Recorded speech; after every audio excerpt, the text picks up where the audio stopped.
Oh, you think it's a game, huh? Check it. Ball up. Oh, it's showtime. Let's go. Court trio. It's the full court trio. They stay applying pressure. Triangle offense, running, gunning. Who's better? K-Sap on the post. He the man front and center. Swing it out the Keisha. She the queen, that's the sister. Got the bro Clyde glide through. Now you history. The ball at the top of the key. He on the scene, getting three the hard way. Moderators getting rid of. Any violators put a hater on hiatus. Pull up front row. Trolls getting finger rolled. Block your shot at the rim, Matumbo. No, no, no, not in my house. It's the big three. We talk the game the best. I need an S. Livest podcast, get your views up. I average a triple double, sending you players back to the huddle. Keep your rebuttal, stutter, step and cross you over. No look past behind the back, you on the post. Money, talk that talk, just be ready to pour confetti. Kiss the rings of the champs, that's legendary. The numbers don't lie, most valuable podcast. Fast breakdown through the lane, steam dash. Money, it's the full court trio. We're applying pressure. Yo, the bro Clyde, the sister Keisha, the queen. Duval, K-Sap, y'all know what time it is. Introducing full court trio. We up 3-0. This is 3-peat, 3 in a row. It's the full court trio. We up 3-0. It's the 3-peat, 3 in a row. Let's go.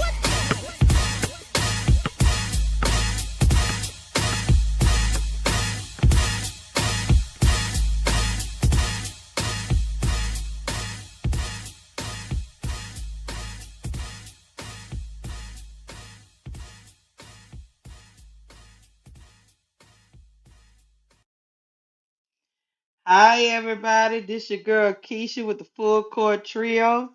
I'm rocking with my guys K-Sap, Bro Claude, and Duval. Y'all welcome to the D block. Y'all come on in the building. Come on in the building. Y'all see what's up on the screen.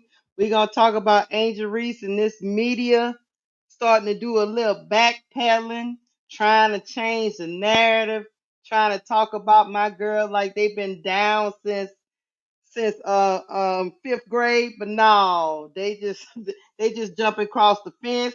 We done told them to stay on that side, but it looked like they trying to gravitate back to Angel Reese's side. We're gonna break it down to figure out whether this is genuine or just a bunch of foolishness.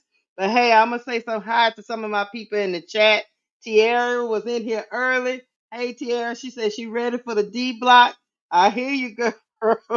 Hey, Linnell. Hey, Fast. Hey, Peter Smalls. What's going on? Michelle, Reddit, Milky Way. Thanks for rolling in. Skull Brain Nation. ADP, Patricia Burton.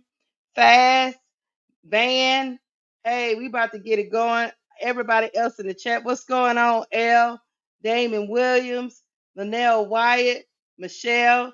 We also gonna talk about some of these early awards that they tracking who they got the front runners on. That's gonna be our little nightcap after we finish this topic. But hey, I'm gonna bring my boys on the screen. I don't know if y'all really want to see them, but I know you want to see me. What's going on? What's going on, guys? You little heifer. Diabolical. Diabolical. She is messy. I'm here for y'all. Mobbing. I'm here for y'all. How y'all feeling tonight? Yeah. Y'all woke or y'all too old to be up this late? Past my bedtime. Oh. Hey. I be peeing in the bed about this time. Oh Lord, that's too much information, bro, Claude. Too much information. Duval, I ain't please sleep. get your brother. I just got the little box. That's all. I ain't sleep though. This is the overlay. Duval, don't do me like that. This is what he had up in the thing. Everybody stay on that side when they switched up. Switched up, stay on that side. You need to get with K-Step about increasing the magnitude of your box. Yeah. You're gonna stay in that little box. Stay in that little box, man. All they gotta do is hear your voice, man. You don't need nothing bigger. All they gotta do is hear your voice, man. You don't want the ramifications, man. If you know what I'm talking about, stay in that little box. You know what I'm talking about. Just stay there. Duval, we're trying to keep you incognito. Yeah, just all they got to do is hear your voice. You know, I can make the box disappear and they can just hear your voice. I guess y'all want to treat me like Master, what's it called, Master Splinter and Shredder and shit like that. I guess. I'm I don't know already. why we talking about the turtles. But No, what I'm saying, we got it. Well, I might minimize that box, man. I say All they we got to just Yeah. do is hear your voice, man. I You say got we that make the ugly ass box panther on shimmer the and top go of it. in and out, in and out. If you That know what I'm that talking, if you know what I'm talking about, man, you'll want that box to be a little bit shorter. They already playing YouTube detectives, motherfucker. Fuck them. I don't want the people to come find you, Devon. Yeah, Because Bro Claude already, people looking for him, but he don't care. But you care, Devon. You care. Don't let I them do people care. find you, Devon. Don't let your ego get you caught. Don't let your ego yeah. get you caught. Just stay in that little love that. box, man. I feel you. Stay in that little box and stand on business. Business. Yeah, man. Hey, I thank y'all for some of y'all. Y'all was rocking with me in the Players Club earlier today. I was calling the game while these two ninjas was laying up in their doggone recliner, doing nothing with their life, and now they here. I was dropping videos. I don't know what you talking What? about. I didn't Were know you the working, boss? Yeah, I didn't know the Players Club was on. I didn't get no invitation. So I mean, shit. Don't hey look. I didn't get no invitation over to the whole I house. was at work. I Well, was you at said you was work. married and you can't go to the whole house no more. I can go anywhere I am. You want to check my ID? Bro I Claw was was out there rubbing shea butter on people. you messy ass little girl. You on bullshit again tonight. You lucky my Look, voice is going. I ain't look. trying to hear this Oh, shit. and look, he came in, then he went back out like a ghost. Him and Duval. They came into the club and then they floated out the club. I'm the only one still 10 toes down up in the club tonight. Snitching. Always snitching. You locked And the you gonna door get because the milkman was there. Nobody I could had get to get in. all the girls we was together, knocking on the door, couldn't all nobody the come. We guys come in. together. She had the door, the window was locked, the milk man, it was milk leaking out the front door. I ain't know what They the didn't hell. even bring me no. They didn't even bring me no drink. Case that they just I let. got nothing to do with it. I wasn't invited, so y'all talk amongst yourself. I don't know I was what I happened. was over there handing out the drinks, watching the dope, all kind of stuff. What's Milkman go? was in there with you. Yeah, yeah, yeah. I Yeah, he get. slapped it. We got Hog Boss, new member. Hey, Go ahead, hit it, case out. thank you. Get that money. Here comes the money. Money, money, dollar, dollar. Thank you, Hog Shout Boss, out. for becoming a member. Hoggy Boss. Shout out. Shout out. We got All right, videos we coming. go. We got videos in the full court trio that we gonna have coming to you, you know what I mean, to you guys, and you're gonna see each and every one of the individuals, but I'll let the boss tell you all about that he got coming and cooking up. He always cooking though, season and sneezing. He always Yeah. doing that. Look, we almost to the 10-minute mark. I see. Oh, we did hit the 100. We got at least 100 in here. We gonna get started because the D block can get out of hand, and we ain't trying to do no 5, 6 hours with y'all on the D block. Cause I know we get to running our mouth, and y'all start making us be up here about 10, 15 hours, and the boss gonna have to put us out. I don't want that to happen. Nah, So 30 we minutes tonight, y'all. Y'all only getting 30 minutes. 30 minutes. I can't do what I do in 30 minutes. 30 minutes. That's all we got tonight. I can't do what I do in 30 minutes. It's just no way. I just can't do it. I just can't do it. But anyway, don't worry about what the boss is saying. He don't know what he's talking about. All right, we're going to get it going. Y'all, hey, housekeeping. Hit the dang like button. It's too late at night for me to keep saying this to y'all. It's too late. I'll send Bro Claude to your house. He gonna have to knock on the door, tell y'all what to do. He's my enforcer because I ain't coming to y'all house. I'm going to send Bro Claude. But y'all need to hit the like button. And since y'all don't see I the come. ball's face, look, since y'all don't see the ball's face, I might send him to scare the shit out of y'all and make y'all hit that damn like button. Hit it. Hit it. And if you haven't subscribed to the Full Court Trio, please subscribe to the Full Court Trio. Van kicking it off. Dollar. Thank you for the $2 super sticker, Van. Van, you gotta let me know how the new Superman movie was. Let me know, brother. All right. That damn Van be in these streets, man. That damn Van. Van, let me tell you how Van be represented. He a Van was gangster. in the movies for Superman and listening to me in the Players Club. What, you feel special now, Keisha? I do feel special. Van said he gonna let me know how the movie was. We might go see that tomorrow. All right, here we go. Let's get it going. Well, y'all, people starting to talk nice about Angel Reese. I don't know if I should be happy about it or should I look at people side eye. I think I probably should be looking at them side eye because I don't know how you all of a sudden just figuring this out. But we're going to start with the first clip because these dudes right here have been very, very disrespectful. And then now they coming back talking about I'm a maybe. 6. Angel Reese, 15 and 11. Hey, Cover of 2K for women. Shout out start to it 6. over.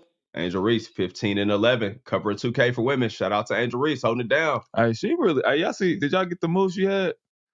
She pulling. She bringing a rock up, hit a girl with the in and out to the pull up. I ain't seen this Angel Reese. Yeah, I'm starting to like her. Sure. I ain't lying. She came down. Oh, she came down, hit a girl with the in and out to the pull up. I'm like, yeah. No, I ain't see that. She down there. She found herself. Yeah. She catching stride, man. For a lot of criticism, she caught some of it completely unnecessary. She doing her thing right now. Salute to her. Because I ain't gonna lie, I was one of the people that was laughing when she was missing them layups. The people that was be saying that I was on her top. I used to argue with this nigga. I'm like, nah, bro. She actually can hoop. I didn't never say she couldn't hoop. I said she missed layups. I was telling you like how she be missing the layups, was calling Ricky Davis. I'm like, nah, she could hoop. Nigga, you made up me bounce. What the fuck you talking about? Because she y'all showed me the drills. I seen the Micah drills. So we got it. Look right here. This is yeah. Like okay, they're gonna leave you open. Yeah, like, but the way she coming down, you could tell the confidence is like, she's way more comfortable. Getting her Duffy. Yeah, I like that for sure. Love to see it, man. Let me get to the super chat before we get into it. Thank you, Will. Here comes the money.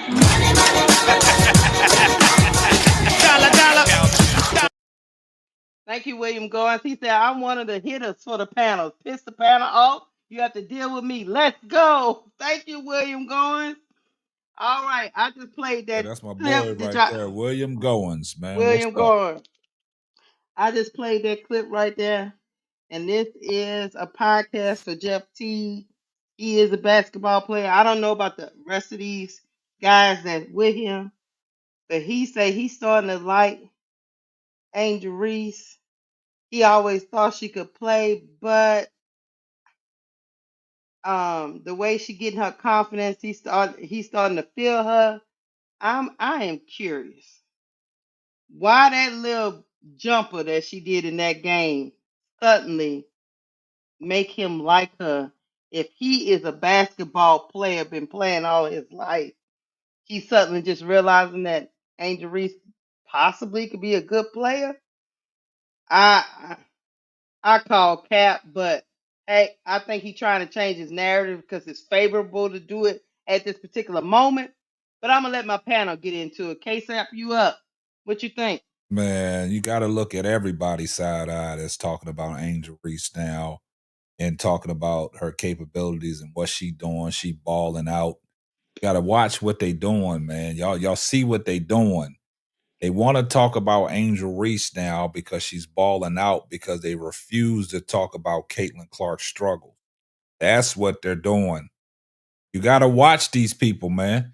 It's always some kind of, like doctors have, it's always some kind of malpractice behind this, man. Mm-hmm. They refuse to address Caitlin Clark's struggles. So what's the next thing they're going to do?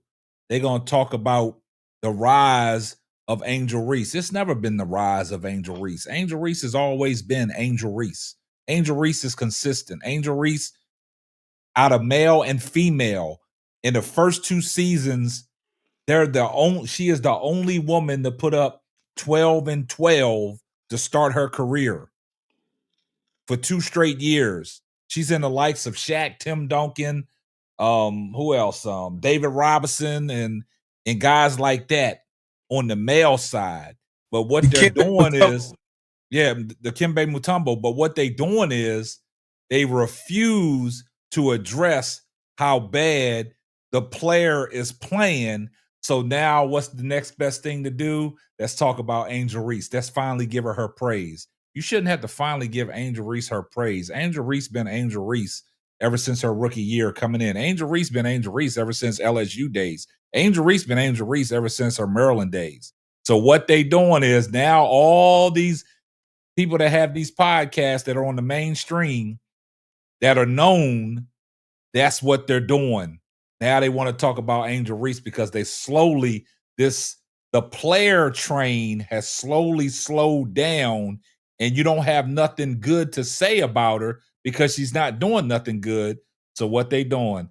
They trying to flip the script. They trying to stay out of the way. They don't want to drain the player train down that much, so they just won't talk about her because she's struggling mightily. And I'll land. Hey, I'll let you go, bro, Claude. What you think about these disingenuous ninjas? Well. You know this right up my That's alley. just me. You know they right up my alley. You know I already dropped a video on what Jeff Teague said. You know we could document it. It's already in there. What's up, Brass Taz, my man? Listen, Jeff Teague and his crew of bozos been haters of Angel Reese. They watch us. So I want you to know that what you said and what you have been saying have been outright disrespectful, just as a baller and a professional baller.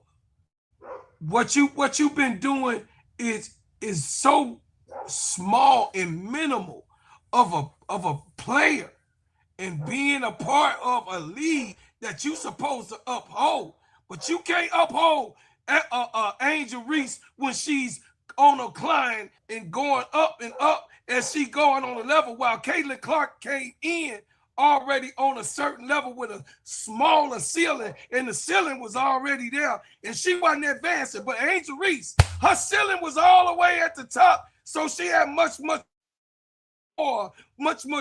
for you to see. She wasn't doing all of these different things that you wanted and expected her to do like Caitlin. You didn't want to see all of the Met Galas. You didn't want to see her with the rappers. You didn't want to see her podcast. You didn't want to see her in Unrivaled. Now, everybody twerking, working, because the culture gonna call your ass out. Angel Reese is the face of the WNBA. 2K, Barbie, in your face. You ain't gonna never get it, Jeff T. You and your brother was weak as hell. I land. Hey, I feel you. Thank you, Here Nate. comes the money.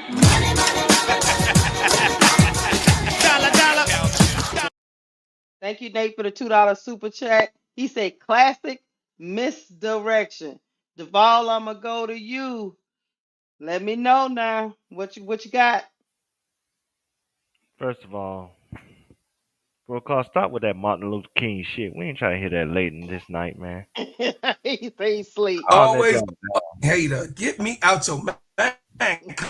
Condos in your mind, Duvall. Can you start a soliloquy without me being in it? God damn. Yep. I'm glad I'm Angel Reese because I got 2K too. So 2K Oh damn! Cloud and 2K Angel. God damn. What? I can't make this shit up. Why'd you get him 2K started, Cloud Duval? and 2K Angel. Hey, you sometimes people want to be, you know what I'm saying? Want to be like Cloud. Put yourself on. Go, Duval. You did it. I'm gonna put it this way. The fact of the matter is this: they betted on the wrong horse. They thought Caitlyn was the safer horse to bet on, based on her style of play, based on her innovation of playing a certain style coming into the WNBA, and based on a larger following of Angel that she had coming with her. So they thought as long as they stay on that side with Caitlyn, they will always have content. They will always have money coming in. And the moment that Caitlyn started struggling, all of a sudden their engagement stopped with her fan base. All of a sudden, now they don't have nothing to talk about. And Angel Reese's rise has been risen under their nose and they didn't see it. Because they just looked at little clips that they see on Twitter, the low license, everything else, instead of actually watching the game. Like I said, this woman always been playing well. She just had a finishing contact problem. She had a fundamental with her mechanic problem offensively. But she always been a great player. Now she's just playing like a top 10 player in the league. And now you can't ignore her anymore. Because now if you ignore her, now you doing a disrespect and an irresponsibility to your audience by not giving her the same respect that you give her when it came to criticism. At the end of the day, it goes down like this. These men only pick a side when it comes to engagement farming. Their stance is not genuine. Their analysis are, misspoken without facts. And at the end of the day, now they look like clowns because they don't know what they're talking about when it comes to analyzing the game. They just people that get a podcast because they got an NBA name, but a lot of these people don't have no more NBA knowledge than anybody in this chat or anybody on this panel. But Angel Reese being that player, they just finally catching up to it because they've been so behind without watching what's really actually happening on the basketball court.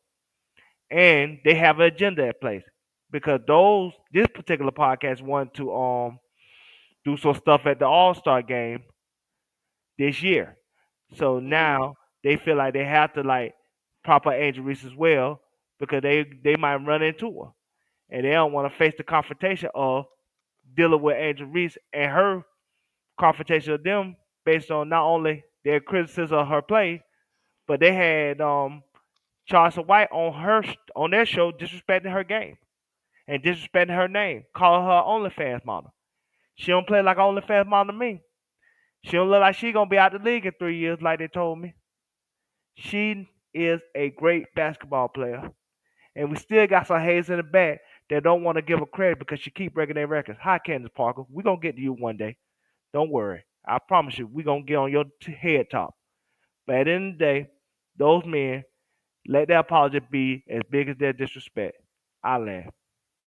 And as for me and my take, look, that's bombs away. As for me and my take, and we're gonna get to the next clip. A lot of these guys haven't even really watched the games. They just jumped on the bandwagon and rode the narrative that they thought was gonna make them the most money. And now to their audience, they looking like they out in these streets with their pants down. But I digress. Let's go to the next hold one. up, Keisha. Before you Go move ahead. forward, I've said this before. I don't know if you guys remember. Go ahead. Some of these sports anchors and some of these podcasters that be in the streets and be in the trenches, they don't watch these games in its totality. You got to understand something. These podcasts, like 520 podcasts, Gilbert Arenas podcast, and these other mainstream podcasts that got their production crews and they got people feeding them the information, showing highlight clips. That's what they base their stuff off of is the highlights that they see when they go in before their show starts and they do their production meetings. Only time they watch a full game if they're at a game live. Like I told y'all about Stephen A. Smith. Stephen A. Smith ain't got time to watch all these games. Right. Only if he is at the game covering the game. But other than that, they got the earpiece in the ear. They're feeding them information. Their production crew is showing them clips. And the certain clips that they want to focus on, that's what they'll talk about. But as far as us and these other YouTube content creators that actually watch the games, call the games on their YouTube channels, we see it from a different lens. So that's why we're so critical on what we break down. Like when we talk about Angel Reese's game, everybody that is on YouTube, content creators that support Angel Reese and the Chicago Sky, they're watching the games. They're seeing everything. When I watch the game, I look at the body language. I look at the crowd reaction. I look at what's going on the bench. I watch it all. But these other media personnel, they don't have time to do the things that we do. They getting information fed to it. So they'll talk about something that we'll talk about, but we'll see it in its total, in its lengthiness of it. They don't see it. So they can't touch on it. So like Bro Claude and Duvall just said about Angel Reese has always been doing this. Why do y'all want to talk about her now? Like I said, don't let them fool you. You know what I'm saying? You got to stop fooling yourself because you're not fooling me, because of the fact is that they don't want to talk about the struggles of Caitlin Clark. I've seen videos where Caitlin Clark flopped so much it looked like she got hit by 2 double Glocks and fell out. You know what I'm saying? But they don't want to talk about that, right? No. So that's what I'm saying. It's these YouTube content creators that are actually looking at these games because they're calling games. We see it all over YouTube, and I'll land right there. So what you're saying is a lot of these guys just went with narratives that they thought that's what I the said. most trending narrative and ran with it. Yep, just like Duvall said, it's a whatever fits the criteria at the time, whatever's hot, whatever's going to get them attention. And I will say this, and I'm gonna let you go, Keisha. The RG3 thing, that's a prime example. After Ryan Clark cooked him so bad, RG3 fell off into the stratosphere. And then all of a sudden, RG3 took something that he thought was going to really generate something with the 2K cover and repost that to his 1 million subscribers on X and run with that narrative. That's what they do. I'll land. So you boss. You always go by, it's not what they say, it's what they don't say. I got you. I got you. Stay on that side. Stay on that side. Stay on that side. We're going to get to our favorite, we're going to get to our favorite man in the world, Jason Whitlock. And I include him because he is, Lord knows there's a special place for him. But let's go. God damn it, why is it not talking when I tell it to talk? Yesterday in a victory over the LA Sparks, 24 points, 16 rebounds, 7 assists. She shot 10 of 19 from the field. I think we got a graphic here. Angel Reese has turned the corner.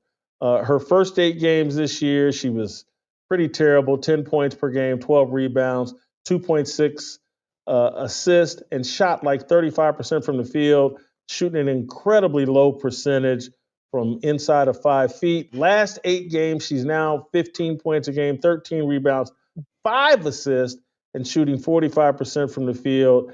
And finally, this is Angel Reese, her last 4 games.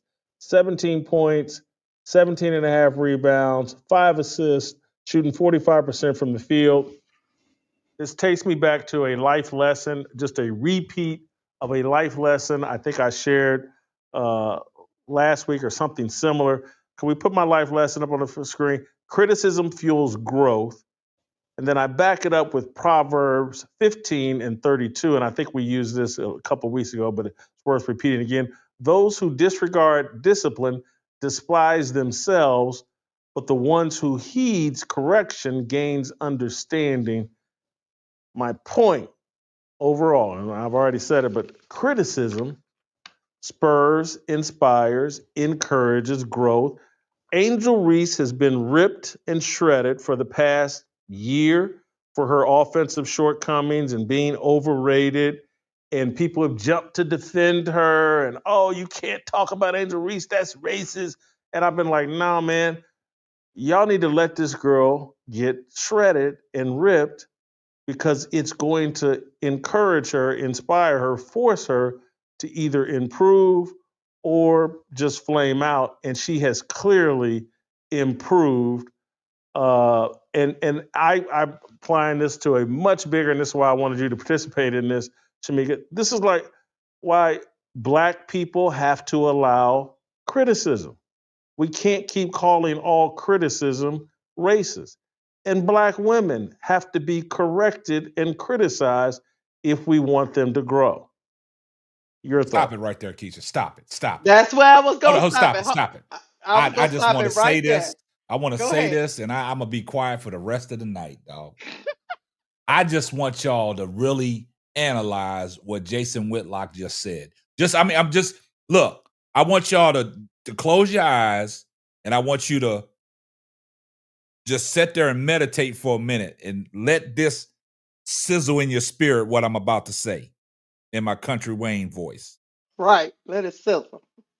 Jason Whitlock just tried to use this as him criticizing Angel Reese from the start of her rookie campaign in the WNBA to now, that all the things that he has said about Angel Reese, he is basically trying to trick the audience into saying that he is single-handedly responsible for developing Angel Reese to this point, and that's why her game is excelling the way it is. Did y'all hear what I just said? Jason Whitlock just tried to trick the audience to make them think that he single-handedly spearheaded the growth in the basketball excellence that we seeing from Angel Reese.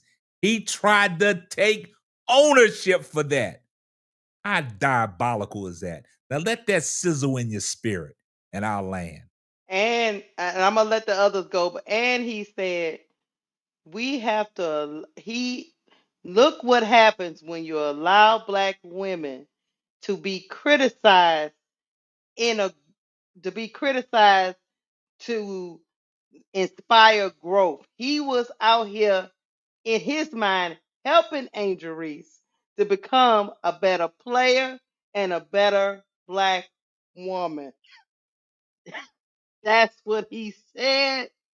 He said it like he was out here trying. He in the business of helping Black women players become better. Now, he only had his criticism and shredding for one girl. He ain't trying to help all the other players in the league, but he was specifically trying to make Angel Reese great by shredding her, and then she'll come back with resilience, and she's a better ball player for it. Bro, Claude, you up? I'm quiet for the rest of the night. No, you're not. I can't believe what I heard, man. Oh yeah, I already put that on my podcast. Y'all know that this fat bastard is my ham and cheese. See, he is not just a serpent. He's an agent for Satan. He manipulated and tried to do a Jedi mind trick as if he was the Obi-Wan Kenobi who put Angel Reese in her place to excel and succeed. But Jason fat ass Whitlock, you did have the Korean boy on your show. And he said looking at Angel Reese is like looking at the Boondocks, an episode from it. But little Charlie Chaplin, see, I get to say that, little Charlie Chaplin used the Boondocks because you made him comfortable in disrespecting not only a black woman, a black young lady, a black girl that is only 22 when she came into the league, but you and Charlie Chaplin's son number one was talking mad crazy things about you that I wanted to punch you, your mama for having you, your daddy for putting you not on the rug and not putting you in the sink. You are the worst black human being that I've ever seen in editorial language. An analyst that says that he went to school to be an analyst, a person who is an author, a writer, a constructor. You say that you have all of these things in you, but you've done nothing but get fired from place to fat ass place because you was in there eating their cheese and their yogurts and their little buns and their donuts that they put up. You ate all the goddamn donuts when they came to the cafeteria. Your fat ass ate the strawberry, the blueberry, the fillings, all of the glaze. You ate all of them, Jason. They said, get him up out of here. Get his fat ass, get your $5 fat ass up out of here. You can't get a job no more. So he came on his podcast. And he's been making money off of Angel Reese back. Y'all, I've been watching him for the last year. And just hearing the things that he have said, that's so diabolical, K-Sap, Keisha, and Brother Duvall in chat. He literally have hate for black women, and he called all of the sisters lesbians.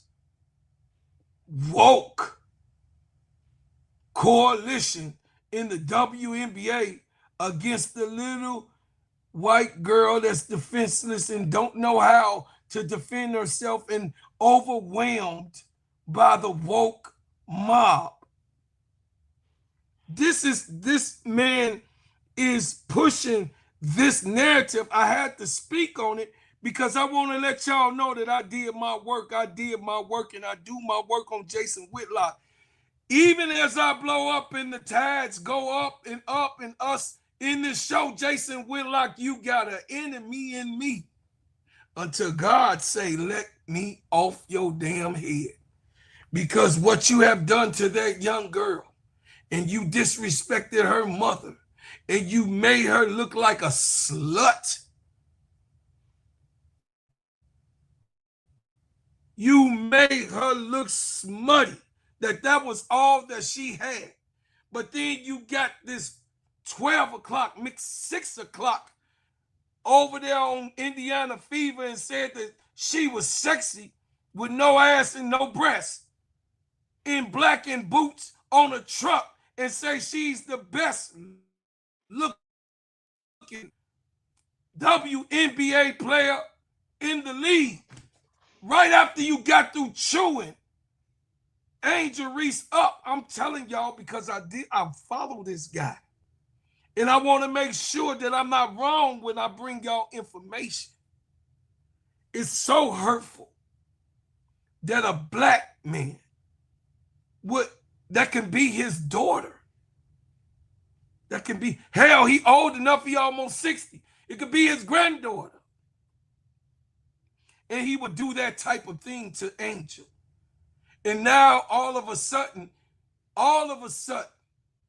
he did what he did so that she could be a better person and a better player. Hell no. Angel Reese always been what she is. Fat boy. Yeah, I'm fat too, but I'm cuter than you. Yeah. She always been who she is. She's always been tenacious.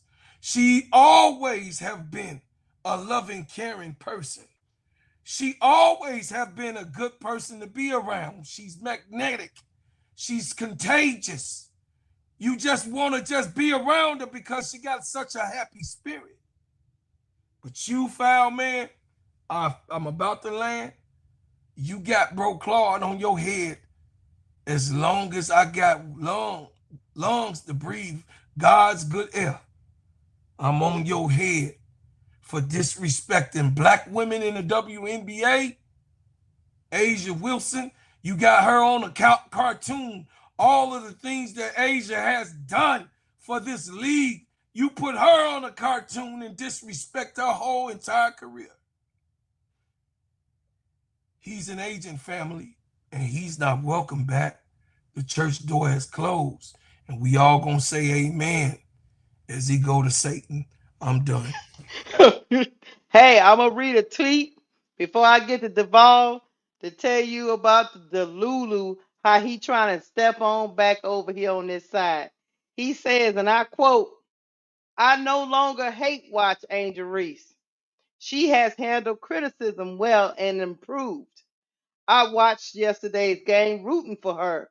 She's a good example of needing criticism and using criticism to improve." Everybody Deval. stay on that side when they switched up. Switched up, stay on that side. Deval, you up, baby?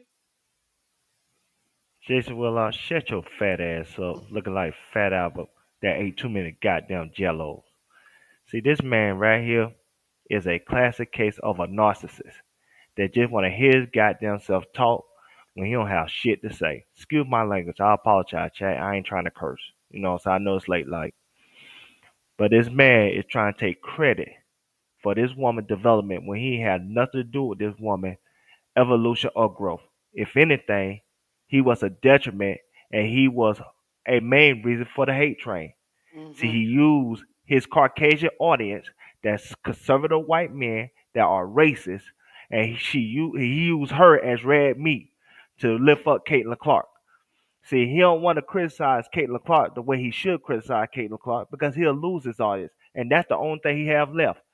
In the case, in the same words of my favorite show, The Wire, my man Wood Harris, who was Avon Barksdale, that told Elvis, you know what I'm saying, Stringer, you are a man without a country. And that's what Jason Whitlock is at this point in his career. This man used to be a top 10 writer in the country in the early 2000s, a Hall of Fame writer, one of the best. He went from that to having a YouTube channel, and that's his only source of income because he burned every bridge that he ever went to, and his basketball and his sports knowledge has been so diminished that nobody even takes him seriously anymore. So at the end of the day, why not? Why take this man word as gospel when he don't even know what he's talking about? He don't know where his spirit lies. He always gives criticism, but his life is a walking contradiction. You know what I'm saying? He calls himself a Christian, but he always disobeyed God's word by criticizing and judging others. And that's who he is at heart. So I don't take Jason Whitlock seriously. Jason Whitlock right now is a sad case of somebody that used to be something special, but now he's no one to even pay attention to. He like the scum of the earth. He like spit on the sidewalk. If he was a homeless man, I wouldn't give him my last dollar. I just walk by and act like I don't see him. Because Jason Whitlock, you let yourself and your Korean buddies and your conservative white co-hosts and cohorts on your show criticize Angel left and right because y'all use her to spread your hatred toward black women and black people in general. Because that's the only thing you have left, Jason. You don't have nothing else to really talk about. You can't be that basketball or that sports knowledge that you used to be anymore. You're a clown show. Your tastes are clownish. The people that you employ are clownish. So at the end of the day, this is on brand. This is on par. See, what you don't want to do is criticize Caitlin Clark and her turnovers. What you don't want to do is criticize Caitlin Clark and her lack of three-point shooting. What you don't want to do is criticize Caitlin Clark and her field goal percentage. Because the white people turn on you. Because like I said, Jason Whitlock, you know and I know. Because you're back you was a great writer back in this point. They turned on OJ too. OJ said, I'm not white, I'm OJ. See, he buried that white woman, and then he found out he was black, just like everybody else. He was an N-word then. He couldn't escape that. See, OJ couldn't escape that. He had to find out the hard way. Yeah, you still black. I don't care how many times you donate to these white people and you donate to their charities and you take them off golfing and everything else. No, you black at the end of the day. You will never escape that.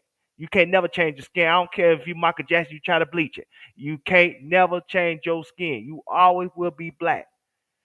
That's what Jason Whitlock knows that's the case. So he can say all he wants to. Hey, I'm just giving criticism and I'm just trying to evolutionize and evolve Angel Reese to this player that she is now. But why not get that same criticism to Caitlin Clark? Because you know why. Because he'll find out you still an N-word to those people when you criticize their chosen one. And you don't want to do that because you don't want to get embarrassed and lose the one thing that you have left.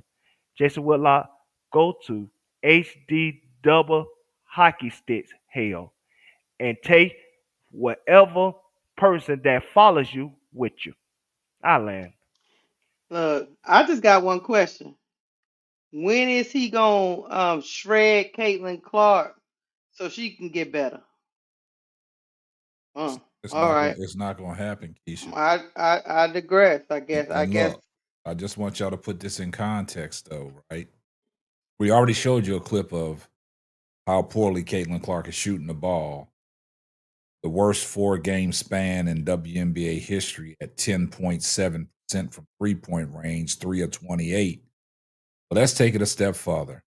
Now in a 5-game span, she's shooting 4 of 35, a dismal 8.75%.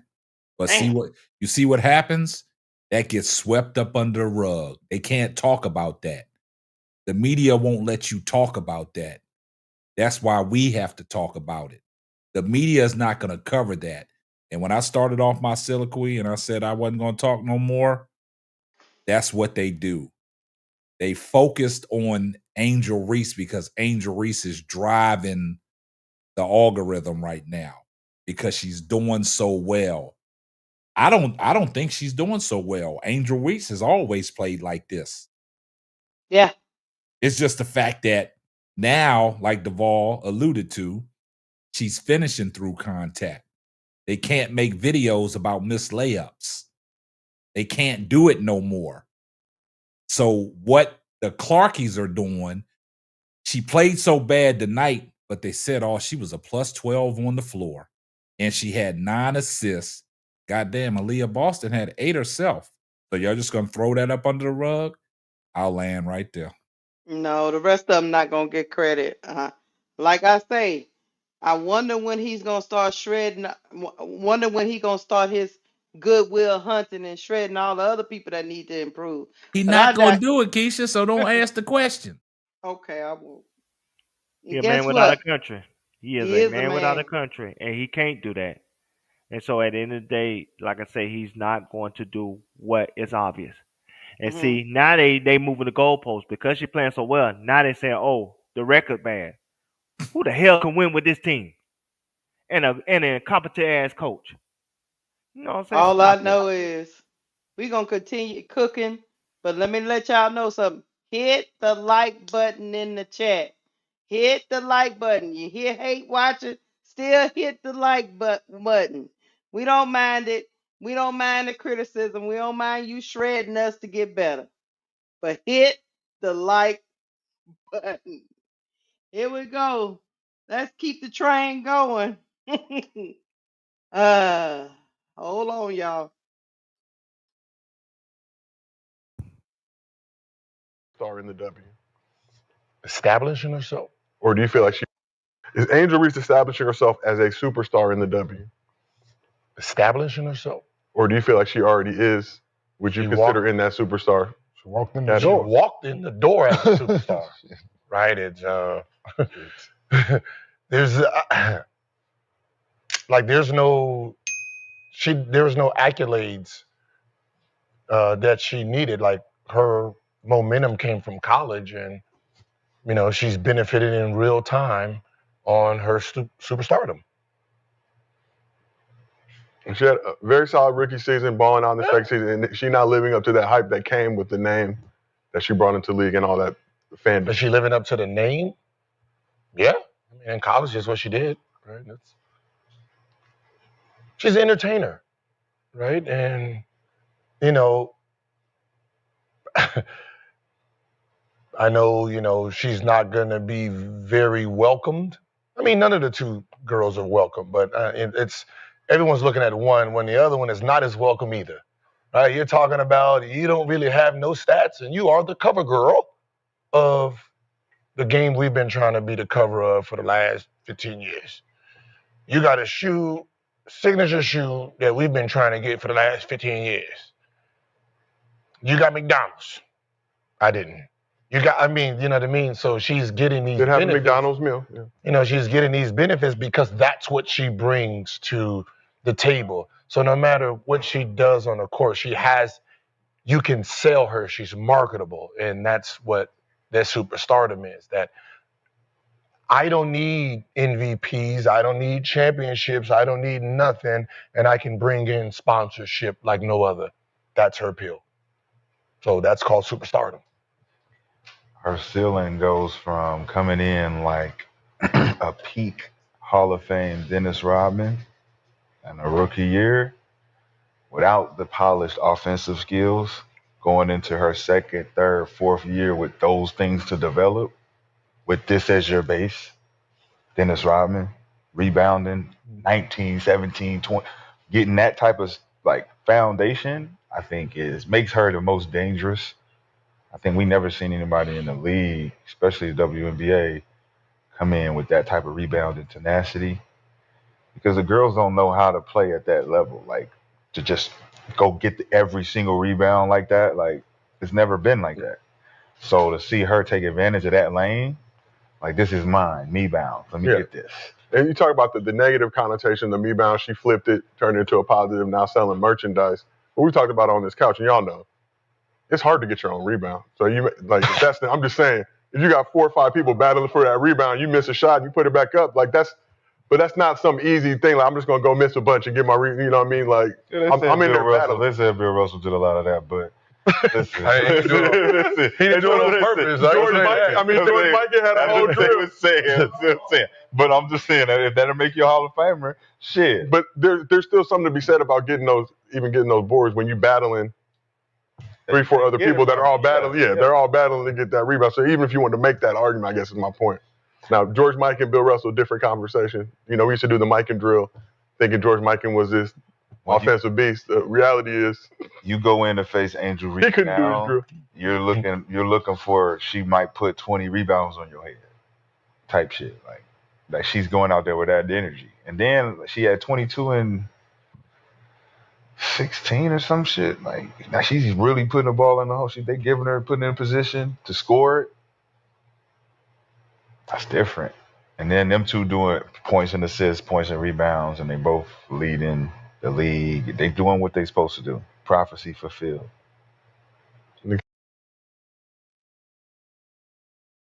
Gil called her entertainer. Rashad said, yeah, it's different. Really? It's different like generational? Or different like... And he also said, because a lot of these girls don't know how to do what she do. That would mean different generational, right? Now, can Spark say no? Like if you seeing somebody do something that other women are not doing, and then on top of that, Gil didn't really want to give her the props, y'all. He was kind of saying she was an entertainer. She came in. She was already a superstar when she walked in the door. Well, if that was the case when we was having all the debates about the face of the league, y'all was vehemently saying that she was not a face of the league. But now you're saying she walked in the door as a superstar. So he talked about the entertainment piece, and then Rashad talked about the basketball piece, and he brought Caitlin in, and he didn't say her name, but he said, but Caitlin leading in assists and Angel leading in rebounds is just different. I'll let you go, K-Sap, because I've been cussed out these ninjas. So I'll let you go. Man, that right there, man, they was all over the place. And I got to give a shout out to the moderator because he's the only one that kept it real. Yeah, the one in the middle. Yeah, the moderator kept it real. I really couldn't understand what Gil was trying to get at. But to go as far as you watching her game. Wait, K-Sap. It sounded like he was hating, talking about nobody got McDonald's. Nobody got on the game. We've been trying to get on for 15 years. Sound like hating. Yeah, I mean, it's hating, but times have changed. Gilbert, you was in the league way back. You know what I'm saying? Gilbert, times has changed. Everything's evolved. But I really couldn't. I don't know where Gil was going with what he was trying to say. It just didn't make sense to me. It didn't sound right. I don't know what point he was trying to drive home because he didn't drive home no points. You know what I'm saying? As far as Rashard McCants, it's like Rashard McCants, I'm not too fond of him because some of the stuff that he says is just crazy. I just look at Rashard McCants on what he said. Like you said, Keisha, he threw Caitlin Clark in there without mentioning the name. Mm-hmm. You know what I'm saying? And I don't know. It was just bullshit to me. I don't know what they was trying to drive home here.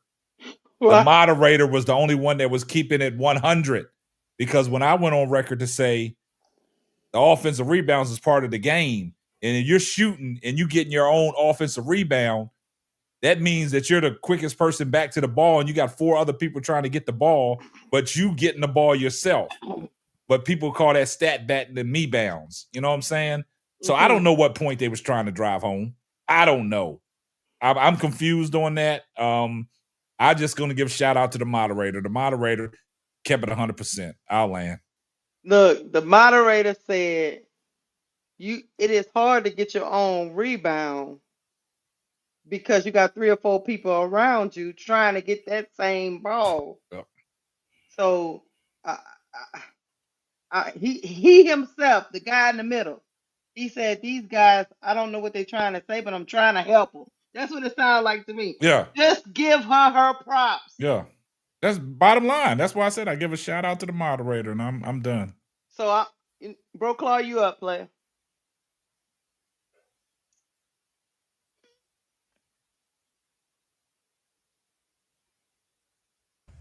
Well, me,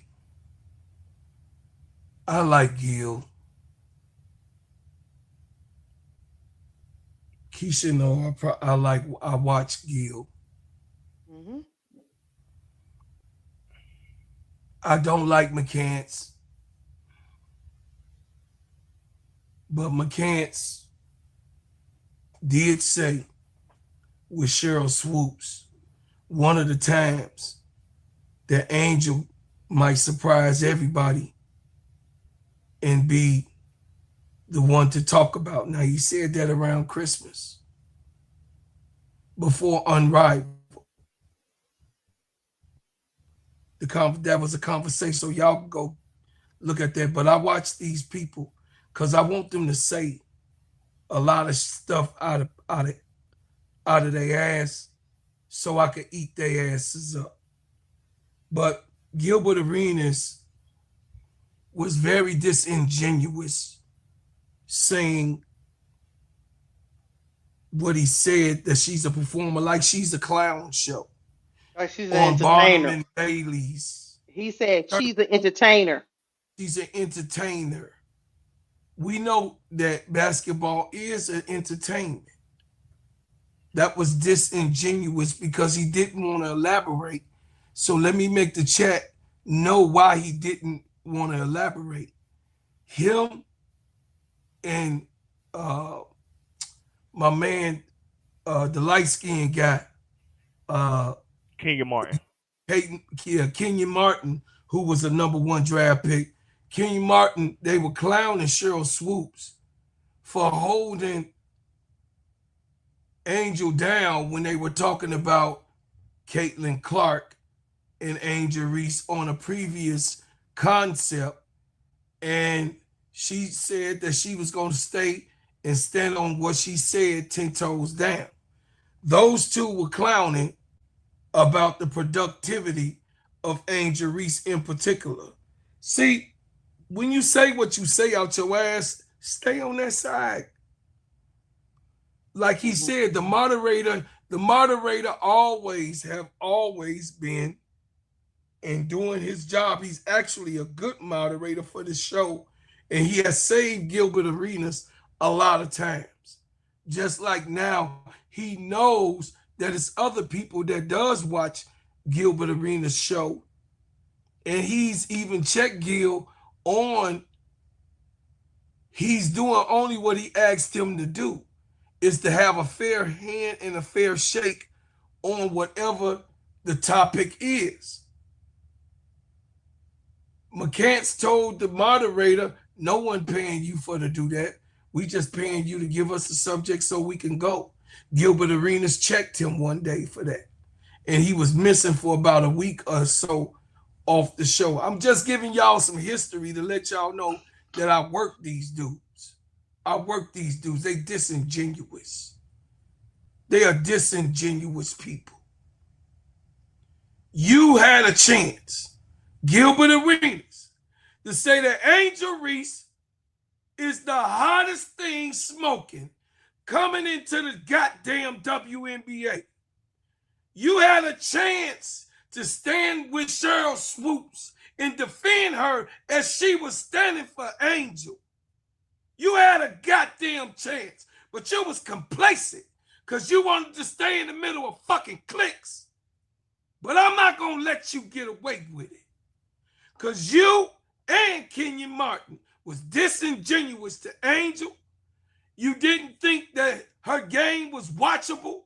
You didn't respect her even being in the league, and you let alone was not even watching her. So I'm done. I land there. Yeah, man. I'm gonna let Duval go.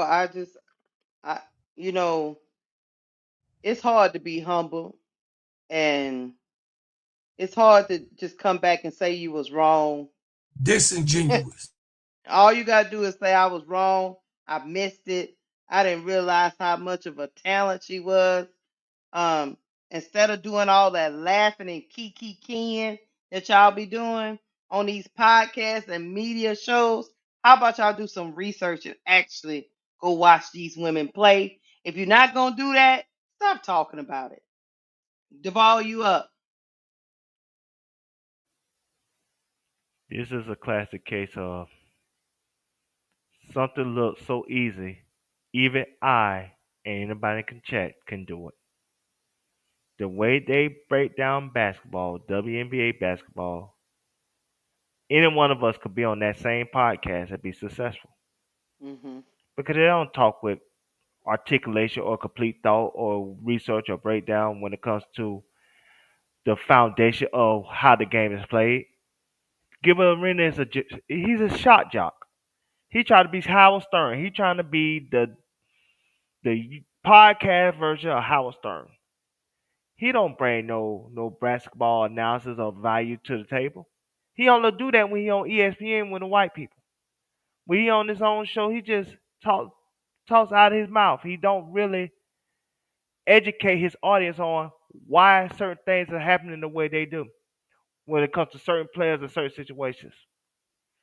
And see, when you hear Gilbert Arenas in particular talk, he talk like a man that feels defeated. He talk like a man that's uncomfortable because he's uncomfortable with the fact that, again, he betted on the wrong horse. He thought that Caitlin Clark ride was going to rise his stardom and his show to new heights. And unfortunately, Caitlin Clark caught a flat. And so they don't have an extra spare tire to fix it. So now they got to jump in a Uber that they thought they didn't really need to get where they need to go. And that's Angel Reese. So now they have to talk about somebody that they didn't think they have to talk about because at the end of the day, the white girl was more entertaining. The white girl brought more viewers. The white girl was the safer bet. And now Yeah. the white girl failed them.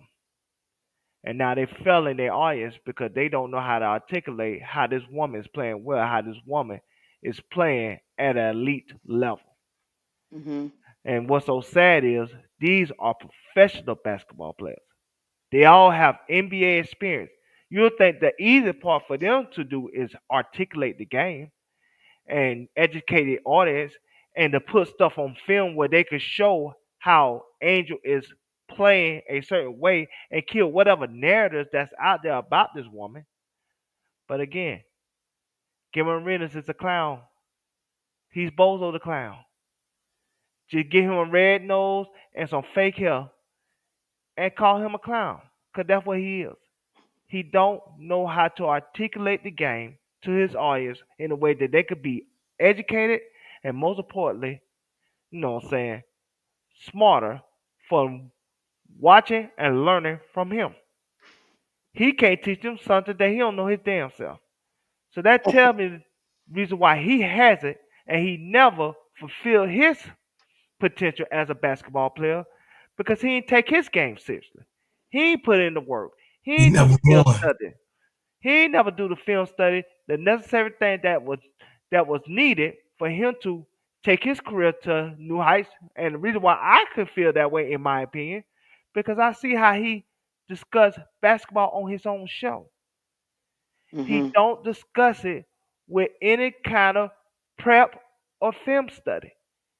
He discuss it as if he's in a barber shop, no better than, you know what I'm saying, somebody on a Friday night waiting for a haircut.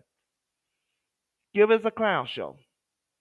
And I'm glad people like him get exposed for not being educated on WNBA basketball, and he just riding a hot hand, thinking that that hot hand was gonna take him to new heights. But instead, he got to now do homework because his dumbass did not watch film on this woman because she been playing like this all the way back to high school and a little Mm-hmm. bit in Maryland. And this they would have seen this coming and they would have did their research. But the only thing they wanted to do was popularize and capitalize on black, white racism and misogyny and everything else and make a quick buck. F them all. I will curse. But like I said, I told your audience I will be better and I will try to do better. So I land. Let me just tell y'all, Rebecca Lobo tweeted, Angel Reese is the only player in WNBA history to average 17 rebounds per game over a 6-game span, and she's done it 4 times. This is the 29th season of the league. Her rebounding numbers continue to be extraordinary. Where you think Rebecca Lobo got that from? She got that from my show. I'm just saying. I already put it. I put it out there. That's all I'm saying. I'm just gonna throw my hands up. And I'm But for like some they say. Hey, reason, what did your boy for the Celtics Jalen what? Brown say? Man, What? cite your source. Just cite your source. That's all I ask, Rebecca. Just cite your source. Rebecca said she ain't Man, just giving cite you your no. source. That's all. She's Just not cite giving your you no source, credit, man. Ninja. Cite your source, man. Go back. It's out there. I put it out there. And when did Rebecca tweet that? She tweeted this 15 hours ago. Man, I did a show probably about 4 days ago about this. Cite your source. I'll land. You lame. Hey, we got one more clip, and then we're gonna leave these ninjas alone. But I'm doing this for a reason. now all these people either played or say they covered the game. They talking about it. That's why I tell you a lot. Just because you played the game, don't mean you know what you're looking at when you're watching it. Because if that was the case, why we got so many basketball players out here saying this foolishness? Anyway, let's go, y'all. Let's finish this up. Let me go to these. Now these ninjas are not basketball players, but I thought it was interesting. Hold on. Angel Reese fan. She's a beast, and I'm happy to the Caitlin Clark debate because it always turns out to be against Angel Reese or somebody else. It always ends up being a comparison thing. Just like Angel Reese is killing it right now. They just tagged you. Yeah, she found the rim. They tagged us in that. Yeah, and I'm like, I'm an Angel Reese fan. And she's a beast, and I'm happy that she's WNBA Player of the Week. She deserves it. She's playing much better, but she's always been good. I love Angel Reese. But when it comes to Caitlin Clark, I'm happy she's at the top of the All-Star ballot because the fans get to vote. But I don't think that the players who didn't pick her number one are hating on her. And I think that's the narrative we got to let go of. Like, there's legitimate reasons to not vote for Caitlin Clark, especially this year. She's not shooting well. She missed a bunch of games. Didn't you say she was voted like 9th, though? 9th. Mm-hmm. But I think that's 1 and 9 are injuries. different. Yeah, But did they get, not 1 and 9. It's a very big difference. Did they get their paychecks? How'd they get them? Did they get sneaker deals? Did they get paid this week? They got paid. They got paid. So Caitlin's where she belongs. Sneaker deals? I agree with Dick Vitale, but they're gonna say I'm caping for a white one. Where would you put it? Where would you put it on the list, Joe? I would not only would I make her number one, I'd strip those other chicks' ability to vote. So you put her number one. She won't be number one for And to be clear, to your point, Parks, it's not that she was number 9 among all players. She was number 9 guard. They put 8. Yeah, that's what number 9 player wouldn't be unreasonable, but number 9 guard is a bit tough. I do think they're hating, but also I don't think you think it's 9 guards in the WNBA that's better than Caitlin Clark? I think this year's also because she missed games for injury and because of how she's. I don't care if she tore her ACL. Yeah, but I don't care if she lost her leg. And I want to put that out there. Yeah, you bugging, Mark. The All-Star game isn't about who's the best player. lost her leg. I'm saying she missed too many games. That's what I'm saying. I think Caitlin Clark's a generational talent. Where would you put him? Would you put all of the generation? This year, I probably would have her 4 or 5. Okay. But I still wouldn't have because of the injury. I don't think it's crazy to have her low because of. Are her y'all play. not supposed to take into account the injury, like by your standards? Can she play in the All-Star game? I don't know. You tell me. If she was injured and went to Dave and Buster's on the oh, it's moving. Hold on, it's moving. Yo, watch your fucking mouth. I would still make a number. What?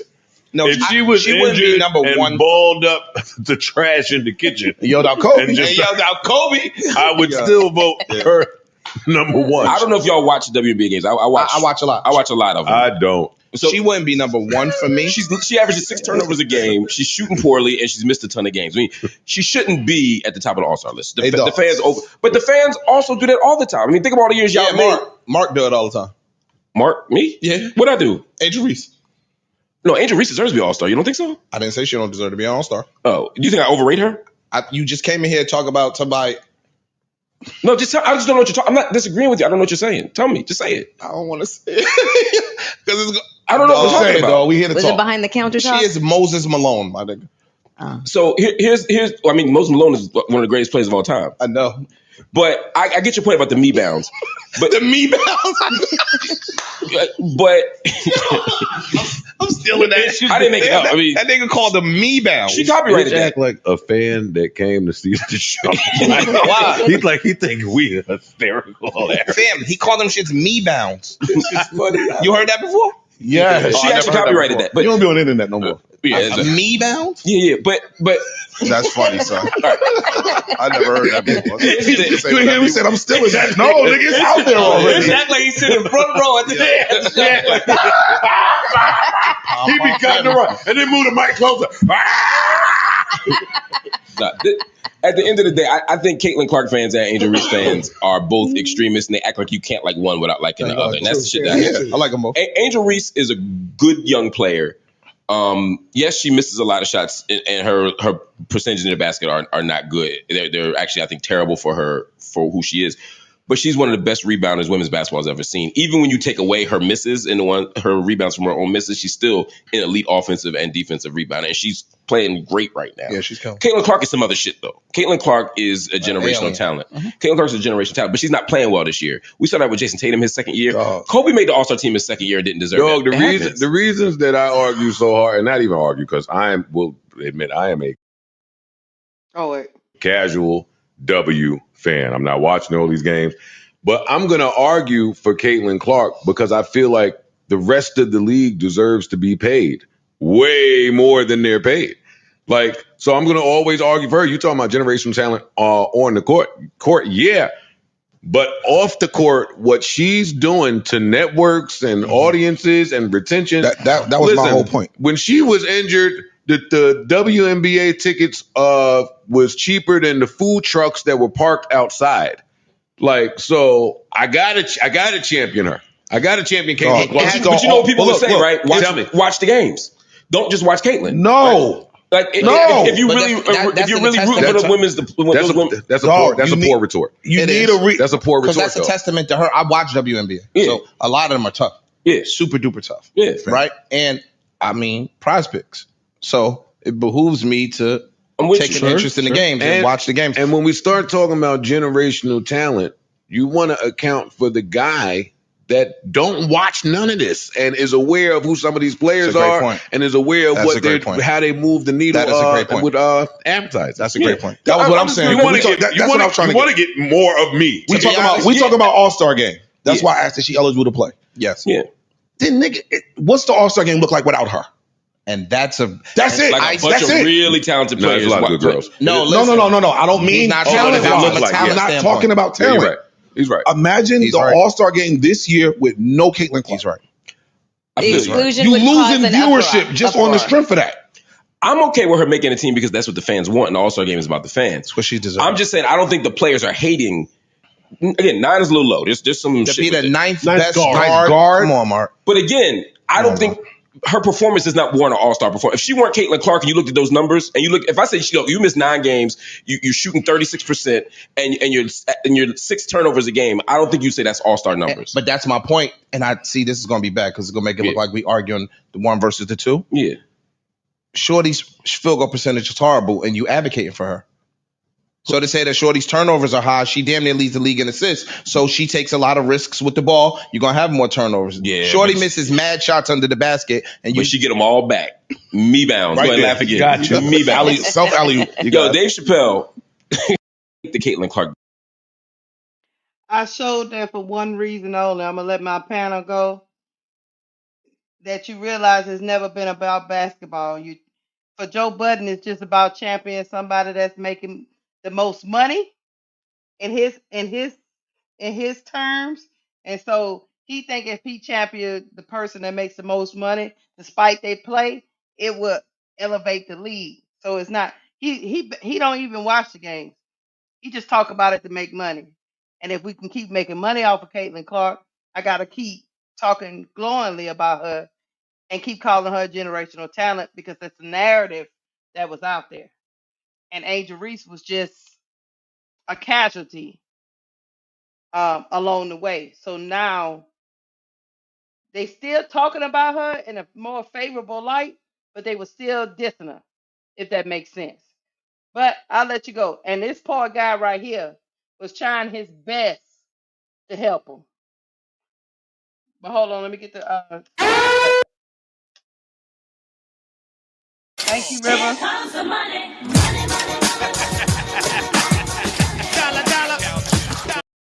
Thank you, River, for the $5 super chat. Paige Becker is more lethal than Caitlin Clark, but nobody's ready for that conversation. I agree with you, River. I'm going to let you go, K-Sap. This just shows that a lot of these guys was just out here grifting.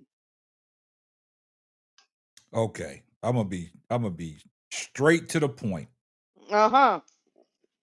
Joe Budden, I don't care for nothing he stands for. I don't watch his podcast. I think we had this discussion a while back about something Joe Budden said about Angel Reese. Yeah, we was on a panel. Yes, and I think the panel and certain people on the panel, we got into this discussion. I don't like nothing Joe Budden stands for. Like you said, Keisha, the guy was trying to help them out as best way he could. But that goes to show you, like I've said, I have now bowed down to the fact, if y'all want to keep saying that Caitlin Clark is the cash cow, I'm going to let y'all have it. But the guy was trying to let them know that Caitlin Clark is playing like sloth. She's playing garbage. She's not deserving of an all-star nod. And like me and Bro Claude said, take the face off of her numbers and you give that to somebody else. Is that all-star worthy? Hell to the no. You don't get into the all-star game because you're averaging 8 assists and 6 turnovers. You don't do it. You don't get into the all-star game shooting 36% from the field and 28% from three-point range. That is not all-star worthy numbers. That won't even get you the coach's vote in. But because it's Caitlin Clark and y'all want to drive the ticket sales and y'all want to keep this notion that she's the cash cow, I'm going to let y'all have it. That's why I've always said it's not about basketball.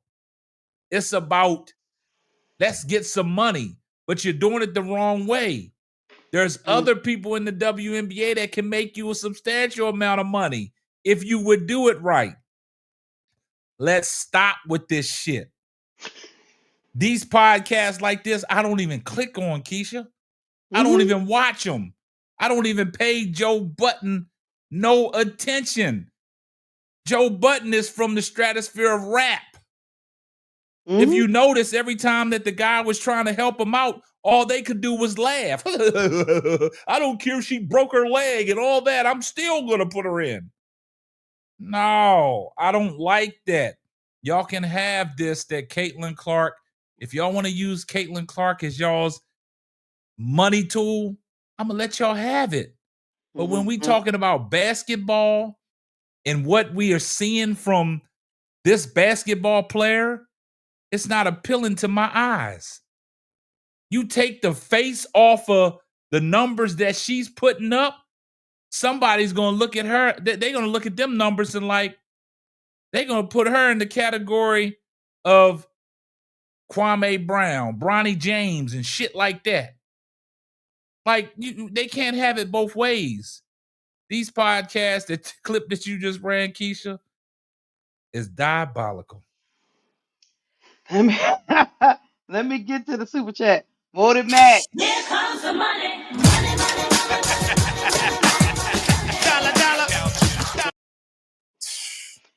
Thank you for the $2 super chat. He said, name the other guards who had 18 points and 8 assists.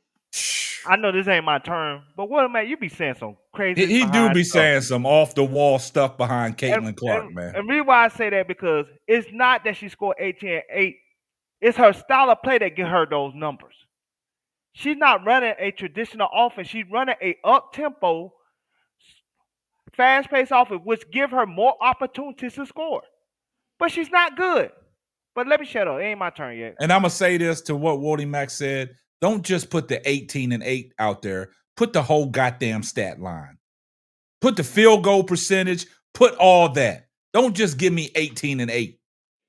Don't do that. Don't do that. Because I can go back and say something about last night, the way they was frying Bronny James for the last shot that he didn't hit.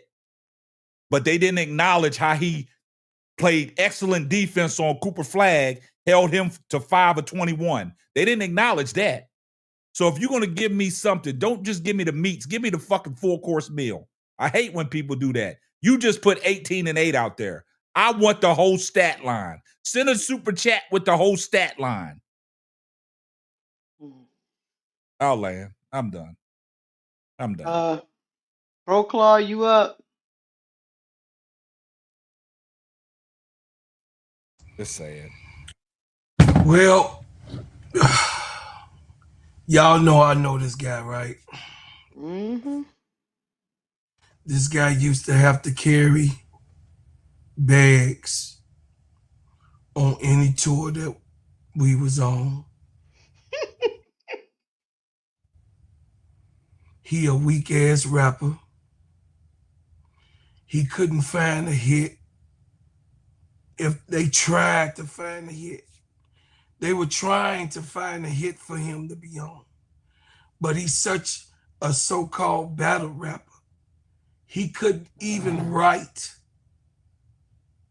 a full song of 12, 12, 12, let alone 16, 16, and 16 of bars.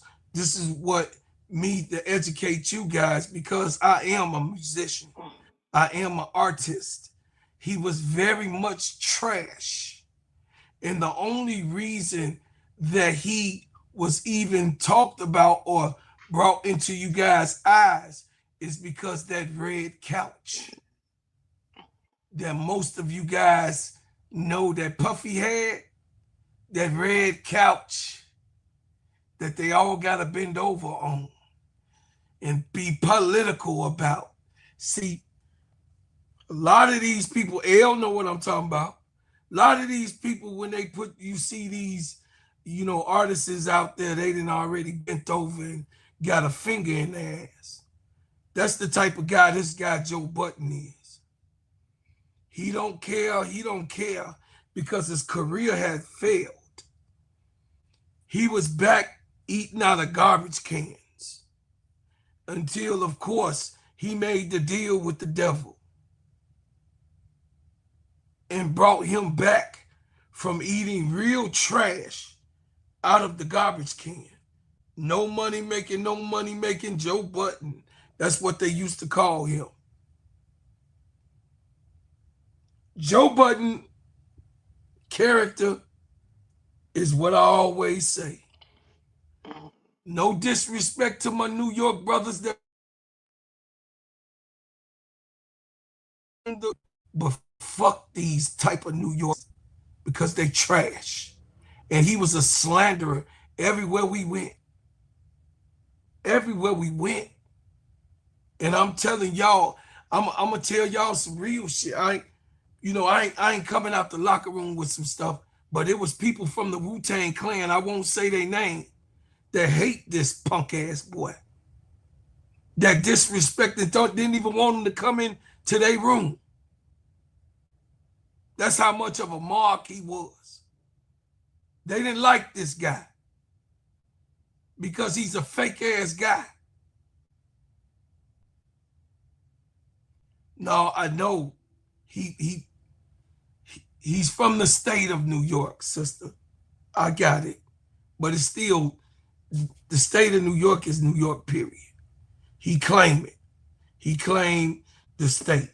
Y'all know how they work. I don't know, Walter, you can, I'm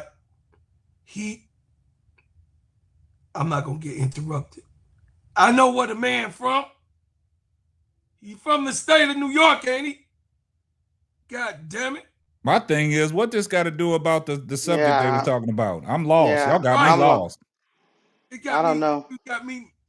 So Joe Budden is disingenuous. He's a disingenuous guy. And what he said is that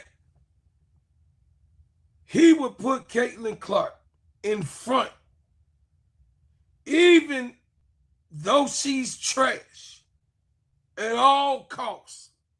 That's a snake if I ever seen one. And that's a disingenuous person. And that ain't nobody that I want around my daughter. And I land. I'm done. Hey, let me get the super chat. Hit it.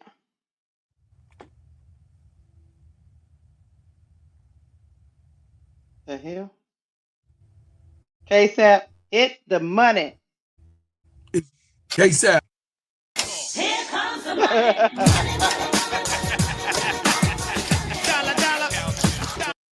Thank you, Felicia Daniels, for the $5 super chat. Still didn't research. It was explained that those numbers had nothing to do with place in the league. Lower prices were resale tickets. Yes. Okay. Thank you, Felicia. Hey, let me say I something. got one more. Hold on. Okay. He make you depressing, KSAP. That guy, I really don't like that guy. Thank you, Walter. Here comes the money.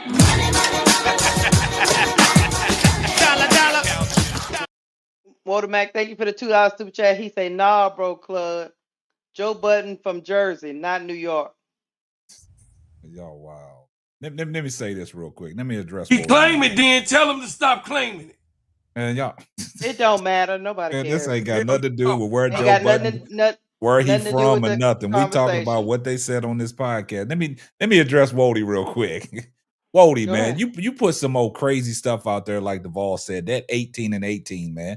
Come on, man. Just keep the context, man. If you're gonna put something out like that, give us the full context, man. I would rather for you to address what's updated right now.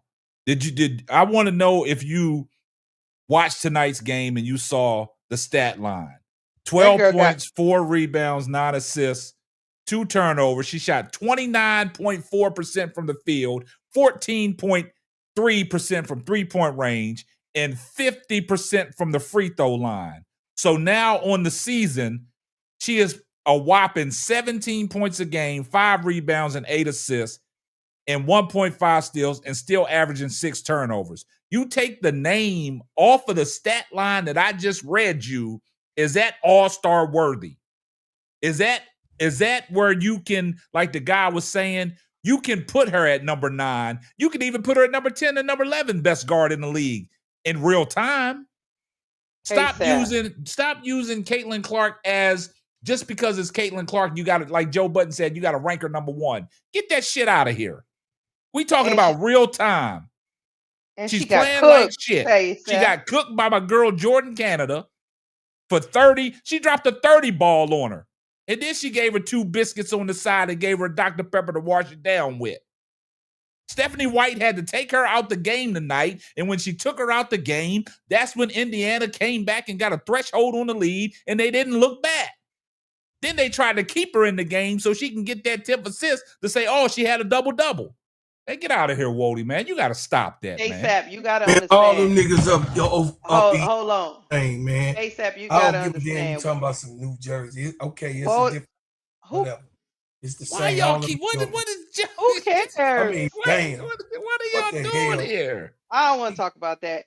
KSAP, that at the end of the day, Wody Mack didn't watch the game. He just looking at the box score. She got cooked. Jordan Canada was giving her the business. Now I heard you telling. Now hold on, before the ball go, I just don't understand where Wody be coming at sometimes, man. I don't understand it, man. He wanted me to just say East Coast niggas. Okay, the East Coast niggas. Oh my goodness. Go ahead. Nobody wanted me to say. Okay, New Jersey. What that got? What are y'all doing here? What is it, man? God damn. I don't care. No, what I mean, what does where Joe Budden got to be from got anything to do with what we talking about? Damn. Y'all losing me, man. Y'all killing me, man. Kelsey Mitchell and Aaliyah Boston carried that team tonight, and it's not even close, Wody Mack. That's all to it. Thank you, BD Sports. Here comes the money. It's from BD Sports, and he a CC fan. $10 super chat. Thank you. He said, if this was about basketball, CC wouldn't be an all-star. But this isn't about basketball. This is about money and the casual fan that the W is desperate to absorb. You don't have to like it. It's the truth. I agree with you, BD Sports. That's why BD Sports. That's what we agree with. That's why I played the Joe Budden clip, because Joe Budden is right. The casual fan don't care about whether who good or not. They just want to be a part of the narrative. And that's another shot. What BD Sports put in here, that's another shot at Wody Mack. Yeah. Because that lets you know it's not about basketball. Joe Budden told you sitting on that couch, look, I'm a casual fan. I don't really watch the games. But I do know that a lot of people, the common folks, want to come to see her, so let's just make money off her. That's what he was saying. Hey, get that super chat and let me address this real quick. Then we let the ball get in here. Here comes the money.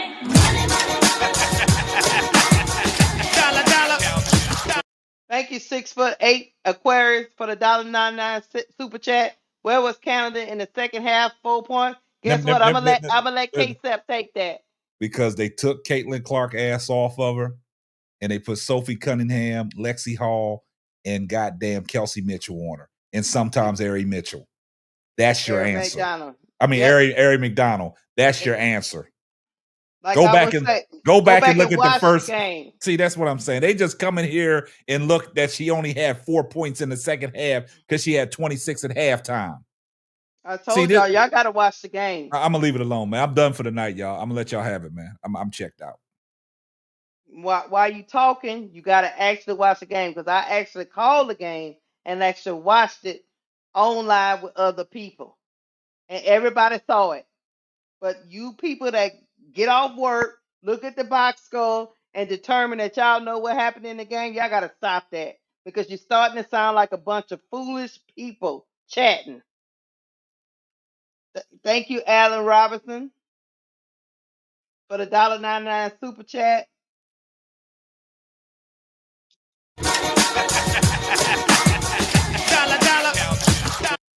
He said, but they want to talk shit about Angel stat padding.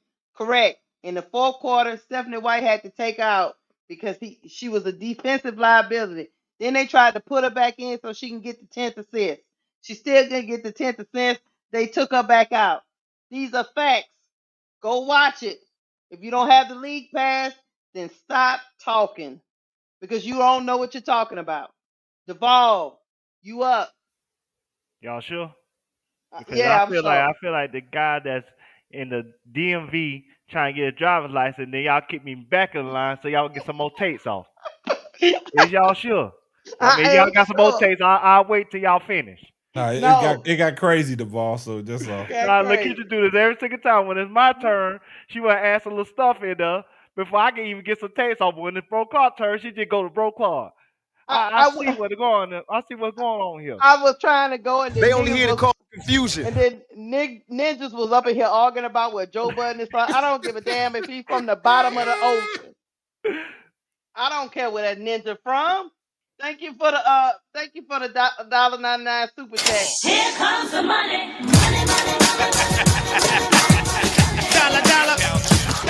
James Will, he said they only here to cause confusion. Go Duvall. I'll say this. I'm gonna get to Joe Budden real quick, and then I'm gonna really get to who I really want to target. Okay. Joe Budden is a woman beater, failed rapper that don't know nothing about sports. No. Why y'all take this man seriously? I don't. I don't. This man don't know nothing about sports, and he proved that in that clip. Yep. He said he don't care if she's in a wheelchair, as long as the white people come through the doors. That's all that matters. Yep. Yep. See, this is why I said last night that mentality is the reason why that league cannot have a sustainability long term. If Caitlin Clark, casual fans, is the only thing that matters, if she retires tomorrow, y'all don't have nothing to build on. That's the league fault. That's not Caitlin's fault. The league needs to start promoting other people so that if she retires tomorrow or if she retires 10 years from now, this league will still be strong and still stand as a profitable organization. But they let people like Joe Budden convince them that, hey, without Caitlin Clark, I'm not watching. So at the end of the day, we need to put all our eggs in the Caitlin Clark basket. No wonder they caught her. But I'm gonna move past Joe. I'm gonna move past Joe Budden because he's a clown. He's a goofball. He's a bald head ninja turtle. I ain't worried about him. Let's move past him. Bald head ninja turtle. He look like Donatello. You know what I'm saying? Let's move past it. Let's move past Joe Budden. I'm gonna tell you what my real anger going to. Mark Lamont Hill. I am disappointed in you, brother. And the reason why I'm disappointed in you, because you one of the smartest people I watch or listen to on podcasts that you done over the years, including when you had a one-on-one conversation with Candace Owens. Hold on. For context, Lamont is the one that was trying to talk to them and give them some information because he actually watches the W. but he let them bully him. That was the Yeah, guy that was speaking the most. Go ahead. yeah. He's a smart individual, but talk dumb as hell. Hmm. You can't say out of one hand, Angel's a beast and she always a good player, and then on the other hand saying her offensive game is terrible. How the hell that work? Please explain that to me, Mark Lamont Hill, like I'm 5 years old. I don't get that logic. First of all, she's actually scoring 42% from the field now. That's average for a big man. If y'all didn't know that. And she averaged over 50% from the field 5 of her last 7 games. And the 2 games she did average 50% from the field is one of the games where she had the Defensive Player of the Year garner. Figure that out. So, when you got Mark Lamont Hill, who is a smart, educated, genius-like individual that say dumbass shit on, dumb stuff on his podcast because he allowed his co-hosts to entertain their logic, and to make him dumb as them, that was makes me disappointed in that brother because he should be better than that as an educated man. He should be the one that's trendsetting the facts, the the research, and most importantly, control the narrative that goes on with that woman on that show. Everything ain't got to be about clicks and views. Everything don't got to be about dollars. At some point, we got to educate these people that watch your television and podcast show. Because the things that you say on there, that's the things they're going to believe. Because they don't want to watch nothing either. They are lazy. And when I'm saying they, I'm talking about the audience. They'd rather you just feed them the information instead of them going to seek the information. So if you know that as a podcast, Mark Lamont Hill, please educate the audience in the right way so they will have the right information so they won't be bullying this woman on a daily basis, especially when this woman playing like a top 10 player in the WNBA. Let's do homework, Mark Lamont Hill. You're smarter than that, brother. Stop saying dumb stuff for clicks and views and to fit in with your cool friends. Mm-hmm. You're smarter than that, brother. I know you don't want to be a nerd no more, but it's okay to stand out. Everybody can't be the cool kid. Everybody can't be K-Sap. K-Sap was Key Sweat back in the day. Everybody can't be that. Everybody can't be that. You just be you, Mark Lamont Hill. You be Urkel. You are Urkel. You be Urkel. You give out the facts, the information, the right info, so your audience could be educated, so your panelists could be educated. You don't have to be the cool guy. You don't have to be Stefan. Everybody can get in the time machine and turn into somebody else. You have to be Urkel. Just give out the right information. Stop saying dumb stuff for clicks and views. You're wrong for that, Lamont Hill. And this is why I know you're wrong. And I'm going to take this a bigger picture. Let's talk about Caitlin Clark. We keep hearing this word generational, right? We do. Generational. You can tell how the media and people like them are so biased, right? And I'm going to tell you why. Do they call Sabrina Ionescu generational? No. She shoot 30 footers just like Caitlin Clark. In fact, she shoot a better shooting percentage and 3-point percentage better than Caitlin Clark. She shoot a better free throw percentage better than Caitlin Clark. She is a better ball handler than Caitlin Clark. But we don't hear that word generation about her, right? We surely don't. Okay, well we don't move past Sabrina Ionescu. How about Paige Beckers? 3-level score. You don't hear it. One of the best mid-range games in the league. Great finisher. Don't turn the ball over. Very efficient. But we don't hear that generational, right? Candace Parker, you still sleep over there? Or only Caitlin Clark generational? But not my girl Angel Reese? Not Paige Beckers? Not Paige Beckers. Not Sabrina Ionescu? Not Sabrina. No? I guess. But see, this is where the narrative come in at when it comes to Caitlin. They call her generation because she plays a certain style of offense and she shoots circus shots. But what does she does great? She don't assist the ball great because your turnovers is the highest in history. She don't shoot the ball great because even last year she shot 34% for the field and the league average was 34.7. And this year she shoots 29%, and that's before the night. And the league average is Lord knows what, but it's not nearly 29%. But that's generational, right? That's what they keep saying. Or is it her skin color generational? Is it her skin color? Well, why isn't Sabrina Ionescu's skin color generational? Okay, okay, y'all got great points. Ball, I'm glad you brought that up when you talk about generational, right? Mm-hmm. If y'all going to keep labeling the player generational, right? Mm-hmm. And then it goes back to the stat line what he put out there, 18-8, right? Mm-hmm. So then you brought up Sabrina Ionescu, right? Mm-hmm. Why come she can't be labeled generational? She averaging 20 points a game. Mm. She averaging 5 rebounds. She's averaging 5 assists. She's averaging 2 steals a game. She's shooting the ball at 40%. She's shooting the ball at 33% from 3-point range. Mm. She's shooting the ball 93% from the free throw line, right? Mm. And then let's talk about my girl Paige Beckers, 3-level scorer, averaging 18 a game, 4 rebounds, 5 assists, 2 steals, shooting the ball at 45% from the field, and 33% from 3-point range, and 88% from the free throw line.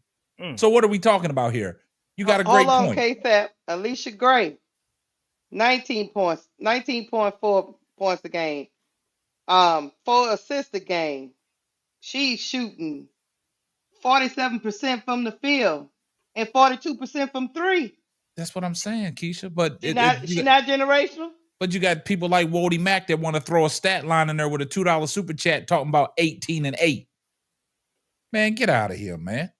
Caitlin Clark's numbers have dropped dramatically to 17 a game, 5 rebounds, 8 assists, and still 6 turnovers. That's because the media threw that word generational out there so much. These people actually believe that foolishness. It's not that, Keisha. What? The real reason is none of those players that you named had an Angel Reese in their story. Gotcha. Angel Reese made her bigger than what she is. Mm-hmm. Stop, Duvall. Cite your source. Man, you my source, boss. All right, cite your source, man. Go back into the archives, man. Cite your source.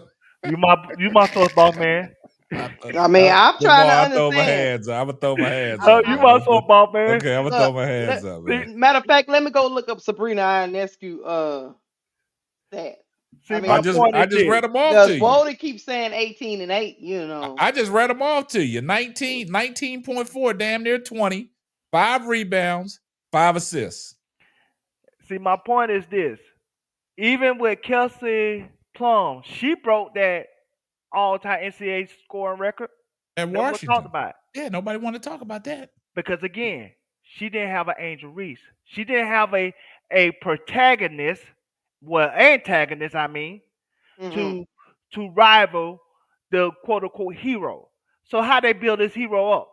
Let's make her generational. Hold on, Duvall. Let hold get on. that super. Get that super. Let me get the super chat. Hold on. Kelsey Plum is averaging this year 19 and 6 assists a game, Walter Mack. 19, 3 and 6 assists a game. And she's shooting 38% and 35% from 3. From 3. And 91% from the free throw line. But you want to give me this bogus shit about Caitlin Clark 18-8. Man, get out of here, Wody. Get the super chat. Thank you, Magic Man Hero. For the $5 super chat, he said, peace and abundant divine blessings, K-Fap, Keisha, Duvall. Those soulless bastards like RG3 need to pay the ultimate price for their treachery. Thank you, Magic Man.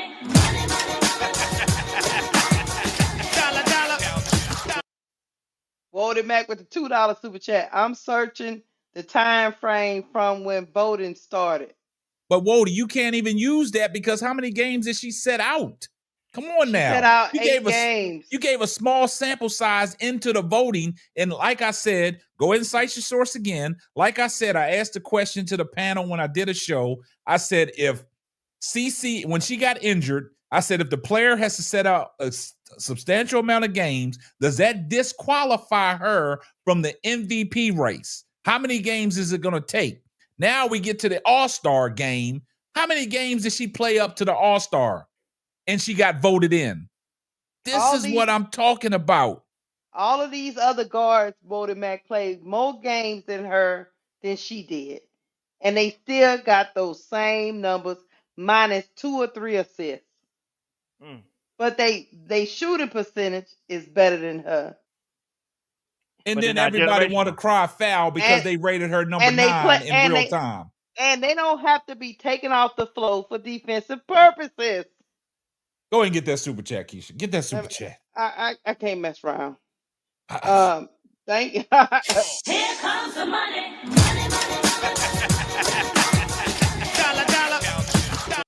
Thank you, Dwayne Walker, for the $10 super chat. Thank you, my man. Man, we can't make this stuff up, man. It's like I just don't understand. Like I said, I don't have nothing against the player. The player got holes in her game. There's people in the WNBA that is substantially better than the player. But people can't see that. We just named 5 guards in the WNBA and gave you the facts, gave you the stats, gave you the meats with potatoes. But my question always leads to, when it comes to it's a popularity contest. I was just finna say that. They don't care. Y'all interrupt my soliloquy. Sorry. Finish. Y'all interrupt my soliloquy. Y'all don't do that. Nobody else. Y'all interrupt my soliloquy. I was cooking, and y'all did interrupt it. Y'all good for your ass, because you always interrupt me. Duval, you were done. You was done, Duval. No, I wasn't done. You didn't let my food cook. You just jumped in because you had to get something off your mouth with watermelon. You could have called him for that. Stop crying and finish the ball. Nah, I'm off the train of thought. Yeah, that's I'm good. finna finish it up. I'm finna finish it up. I'm finna finish it up. Bottom line is, Caitlin Clark is not generational. They made her generational because my girl Angel Reese made her a story that she wouldn't have been without her. If Angel Reese never existed, she probably been a poor man Sabrina Ionescu as far as coverage wise. But because they needed a story, a media hype, they made her this hero with his historic like game, which is not, and made Angel Reese this villain, and she gonna be somebody that's out the league. That's why they treat her the way they do, but she's not generational. But you got people like Lamont Hill that keep throwing that word out there, knowing that her game don't resemble hero or generational type game. She's not a once-in-a-lifetime player. Angel Reese is a once-in-a-lifetime rebounder. They never seen nothing like her before, and probably gonna never see nothing like her after. But Caitlin Clark, they see Sabrina Ionescu shoot the same type of shot that she shoot. Maya Moore, who is her hero, she said, who is her role model, who she modeled her game after, was shooting those type of shots. But she an African American woman, so they ain't watch and they ain't give her credit. But Maya Moore was the same type of player. You know what I'm saying? And Juju plays like that. But they don't cover Juju that way. Because again, there's a story behind making Caitlyn generational, because they want the Caucasian Americans that don't watch the WNBA because they don't like black women to watch the game, to watch for someone. And she's the perfect person that fit that narrative, to fit that story, to fit what they want to present out there to the public. I land, since y'all keep interrupting, I will sit back and relax and listen to y'all speak, boss man, Lakeisha, and Brocard, the minister. You made us, you put us on hold to get that off? I had to get it off. Brocard. Shut the hell up. Get the money.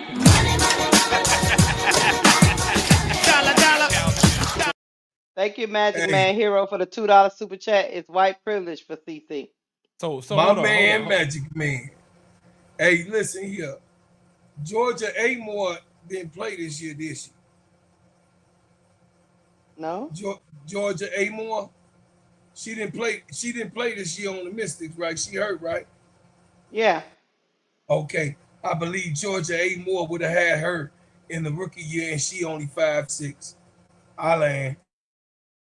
Well, let me say this to Duvall. Duvall, you stopped us from talking to finish up like that. Man, y'all made me redirect my point. I was cooking, and then y'all threw was in you all this cooking? other stuff, so I had to throw in Not something a else. damn Like thing. I lost my train of thought and everything. I had to come up with something on the cuff. That shit you was cooking was stale. Hey, Keisha, I told y'all to stop letting the butler come upstairs. I told y'all. Y'all let the butler come up and use the bathroom and take a shower upstairs when he know he belonged down in the goddamn basement. So I don't know what the hell to tell you. And eat in the back of the kitchen. God damn. Here comes the money.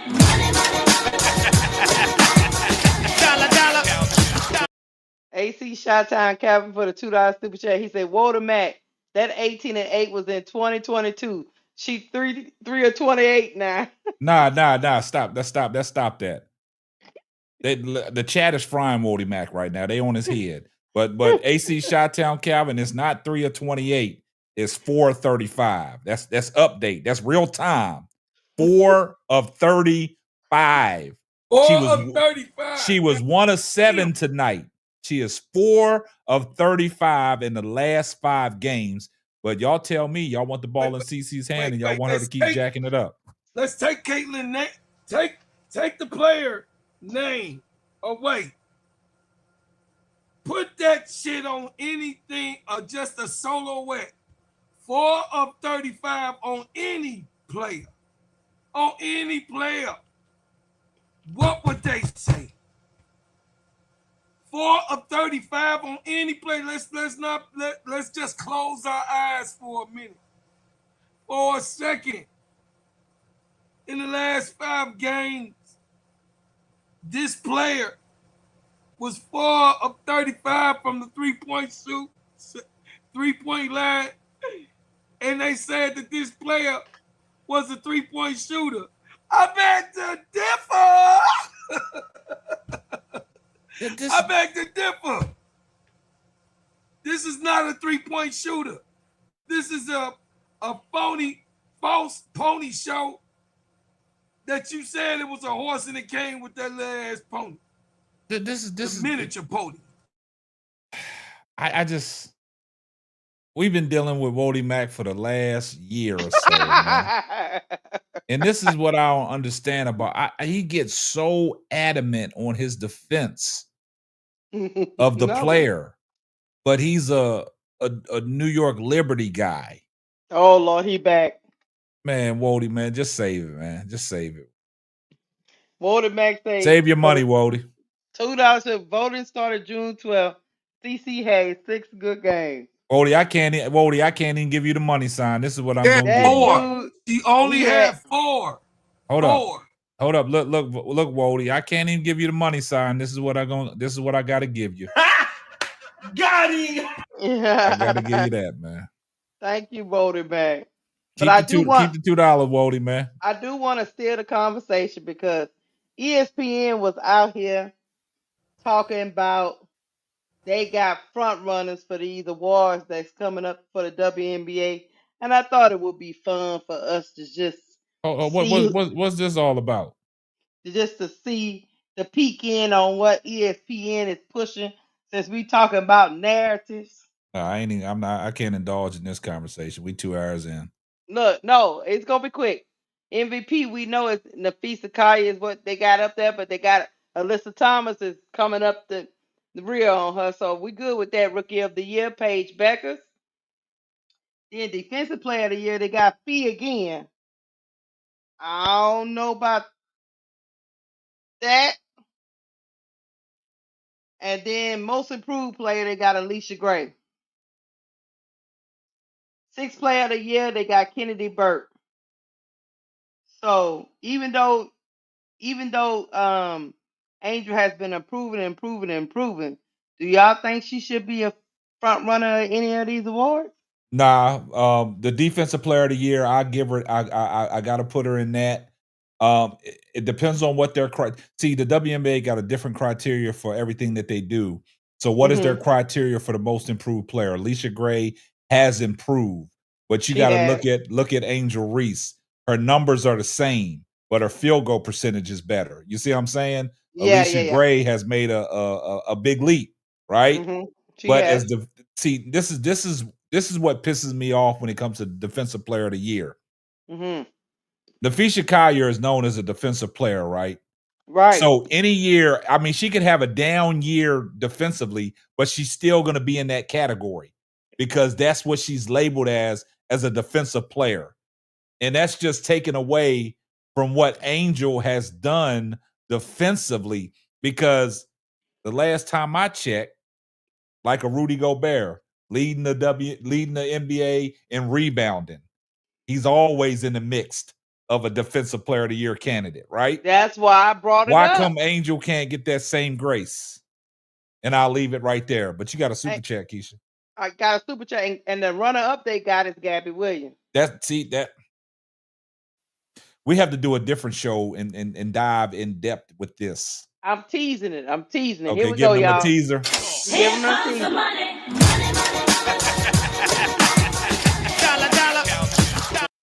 Thank you, James Will, for the $4.99 super chat. 4 of 35 and no defense on any other team will get you goddamn cut if you was any other player. You right, James Will. Look. Go ahead. Let me say this, and I'm done. I'm done for real. Okay. I'm gonna go back to the stats, right? And me and Bro Claude say this all the time. We like to take faces off of these stats, right? We like to take faces off of these stats. And if you want to put a whole stat line out there, don't just give me half of that and give me a half headline. Let me see the full stat line, right? Let me see the full stat line. I don't want to see 18-8 because 18-8, when it comes across the billboard, it looks good. Let me know what that 18-8 entails. Let me know what that 18-8 entails. So let's put it in context. That 18-8 entails numbers that add up to that now 17 points a game, 5 rebounds, 8 assists, and 1 steal. We got to put this in context, guys. You got to understand something. You shooting poorly, right? You're shooting 38% from the field, right? But you got to understand something. She's shooting the ball 15 to 16 times a game. She's remember I used to say high volume shooters to get their points? And Wody, you came on this thing last year and you talked about the Gold Mamba, her efficiency. Why come you don't use that efficiency when you're talking about the player? I'm not going to let you have it both ways. You sit here and try to argue us up and down that Jewel Lloyd's efficiency, even though she was averaging 20 a game on a bad year, but you talked about her efficiency. Why come you don't talk about the player's efficiency? Is she efficient? He drunk the Kool-Aid. Sorry, exactly. Little bro, is she efficient? Kool-Aid? No, she's not efficient. So I remember everything that you say, Wody, because some of the stuff that you say is so clownish that I gotta remember. You see what I'm saying? You said Jewel Lloyd, her efficiency. You got to shoot the ball 25 times to get 20 points. Well, Caitlin Clark is trending in that goddamn direction. Caitlin Clark is trending in that damn direction that she is a high volume shooter to get her points. I remember Mo3 up on the panel talking about you take away the 3-pointers, you just got an average player. She not dropping them 3-pointers at a high clip. because of what I just stated. 435, 8.75% from 3-point range over the last 5 games. I could sit in my podcast chair and hit 4 3-pointers in 35 attempts with defense on me.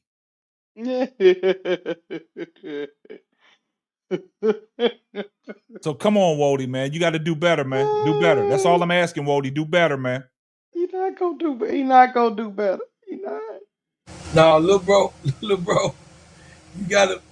you know the man keep receipts, little bro. Well, I mean, Wody, you say if your dad say it ain't efficient, I ain't gonna lie for her. You continuously lie for her. Because if it was about efficiency, you would have never put that 18 and 18 in that super chat. You would have never did it, man. Wody, stop while you're ahead, man. Much love to you, Wody, but stop while you're ahead, man. Why you got KSAP stopping to cook you? Wody, don't. I'm not trying to cook him. I'm just giving you facts, man. I mean, because I go back to what Wody said about Drew Lloyd when we had this argument. When it was a possibility that Lloyd could have been in the Chicago Sky's plans. But he's talking about the efficiency. She was getting 20 a game, but her efficiency. Well, come on, Wody. The player's efficiency, and look at her usage rating. See, you don't want to talk about that. You don't want to talk about the analytics now. Because then, man, you'll get punch drunk. You'll be stumbling all over the place. He'll be crying in heaven. He'll be crying in heaven and say, Caitlin, why you did this to me? He's going to be crying in heaven and say, I tried to defend you, but they knocked me out. I don't understand why Alyssa Thomas is not generational. I mean, she averaging 15 points a game, 9.5 assists a game, and 7.5 rebounds a game, and she's shooting 53% from the field. Now listen, last thing I'm gonna say, Wody, because you keep on putting yourself. Now you're in the trick bag, Wody. I'm gonna say this. You saying that the 18 and 8 was efficient during up to June 12th, right? But we just read off all the stat line of 5 point guards ahead of her. So wouldn't it be valid that she was rated number 9? Wouldn't it be valid with the numbers that you just gave us, 18 and 8, versus all the numbers that I'm gonna leave it alone, man. Y'all go ahead, man. I'm gonna sip my water. No, go ahead and do your thing. You know what? I'm generational. Drop the mic. Because I said so, and I'm gonna come on here every day and say it until y'all believe it. You generationally messy. Well, I mean, the milkman thinks you're generational, so I mean, that's all that matters. The milkman. You make me sick. If the milkman thinks you generational, then you generational. I'm gonna make y'all believe it too. If I say it enough, it's gonna be true. Keisha, hold up. I'm disappointed in you. What? Stand up, man. I just peeped something. Stand up and show the camera. I just peeped something. Stand up? What? I ain't getting up out my chair. Just stand up, just a little bit. I just saw something. Oh, what? That I got my uniform on? Oh, shucky. All right, now we can continue. I put on my work clothes. I don't know what bro Claude be doing. You put on your work clothes? I put on my work clothes. I can't get my uniform till I come to Dallas on Thursday. I guess I'll get it on Thursday when I get there. I'll make sure I give y'all shea butter. It's gonna be in the. What time you get here Thursday, bro, Claude? Because I'm leaving out Friday. Man. Oh, I get there Thursday. Bro Claude going in and out in that garage. I'll be there. BD Sports, man. Look, I'm at in the morning. Look, watch this. BD Sports. I'm gonna surprise y'all. I'm at the post office tomorrow. In the morning. You'll get your confirmation on your tracking tomorrow. Believe that. He said at least somebody got their goddamn. Oh no, it'll be there. Look, it'll be there, man. Look, y'all don't understand what I'm trying to get. Keisha, tell them about the quality of that shirt. It feels real good on the skin, don't it? It do. It's very soft. It's very supple. soft. It's very supple. Hey, I Wally, enjoy that. don't be glazing Keisha and Caitlin together. Wally, I'm so generational. Keisha been hiding that shirt Stop all night. doing I'm that. disappointed. Stop doing that. I'm Stop generational. doing that. I will say, Bro. I will hold on, bro, Clark. I will say this about the shirt though. What? God damn it! Keisha stayed right around the corner from me, and it took her about a month before she got her shirt. That's diabolical, ain't it?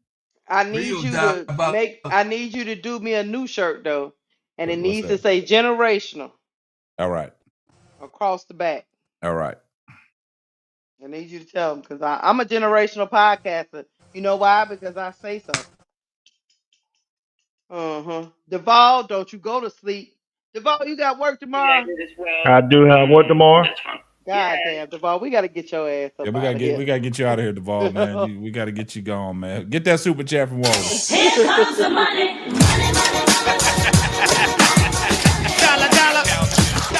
Walter Mac, thank you for the $2 super chat. He said this for the generational Keisha. You know, Walter Mac.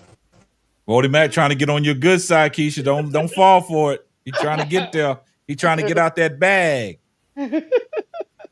Yeah. Yeah, these were good topics tonight, y'all. Yeah. So let me ask y'all this in closing. Do you believe any of these ninjas? What ninjas we talking about? These ninjas that's talking. I can't take them serious, man. Because Like if they Caitlin Clark if they wasn't talking, like look, Angel can play now. Look, if they wasn't talking about it earlier, then I can't. Nah. That's like me. I got the football, right? I take it all the way down to the 1 yard line, man. I got 99 yards rushing, and they give it to Bro Claude to punch it in. Fuck that shit. I did all the work. That ain't gonna happen. They gonna use Bro Claude as the refrigerator Perry. Rest in peace, man. Nah, I can't have that, man. Nah. All he have to go is 1 yard. Yeah, all he gotta do is 1 yard and do the Super Bowl shuffle. Nah, I can't agree with Hey, that. mother sucker, I'm 289. What the hell is wrong with you? Y'all didn't say that when I went 99 yards down the field? Shit. Well, Fridge was 400 pounds. Hey, Sap, sometimes you got to take one for the team. And you run the 90 yards and just hand it to me. I'll do that half yard. Hell no. I got to be like the player. I got a stat pad. Shit, I need to beat it. I need to get that. Shit. No, when they put up back in that game to get that one assist, I was like, oh. That's that, people in the chat was like, here it comes. Forget about the team. Forget about the team. They was up 15. I know. Keisha, you know what the problem was, man? I'm gonna tell you what the problem was, man. What? You was up there calling that game and you was letting them people know exactly what was going on. And see, that's the problem that they have, because you watching it in real time. Mm-hmm. And you calling out what you see in real time. It ain't like you had to go back and watch highlights, right? Real time. You was watching it in real time because you was calling it play by play, right? So you was seeing everything that was going on. Mm-hmm. But I don't know if you really saw the big picture, though. No, it's hard to. No, I'm not talking about that. I'm talking about, I don't know if you really saw the big picture. Yeah, what's the big picture? You know what the big picture was, man? Other than she getting cooked, what was the big picture? You know what the big picture was, man? What? I just want y'all to keep this in context, right? The reason that I don't know if she told the coach she wanted to go back in the game to get that 10th assist. But you know what the big picture was? What? She was so mad that Sophie Cunningham coming off the bench had a double-double, 16 and 10. So she had to match that. Uh-huh. See, y'all didn't peep that. I did not. Sophie Cunningham has 16 points, 10 rebounds, right? So, look, but if you really looked at the game and how it unfolded, Caitlin Clark was stuck on 7 assists, right? Mm-hmm. They already up 15 with 2 minutes left in the game. Right? Mm-hmm. The big picture was at that juncture of the game, Aaliyah Boston had 8 assists, had more than Caitlin Clark. So why not throw her back in to see if she can get 3 more assists to get that double-double? People did not. They don't look at the small things. Because they're not trying to write a Leah Boston story. They're trying to write Caitlin Clark's Thank story. you. But look, somebody coming off the bench had a double-double. Coming off the bench had a double-double. You don't want that to be the headline. You don't want the headline to say Sophie Cunningham leads the Indiana Fever to a much-needed win against the Atlanta Dream with a double-double. You wanted the headline, Caitlin Clark shines in her return. That's what the headline was. That's what I'm saying. Listen at this. Guess what ESPN got up? Fever bounced back versus Dream behind floor General Clark. That's what I'm talking about. See, look, hold up. That's what I'm talking about. Y'all don't hear this much from me.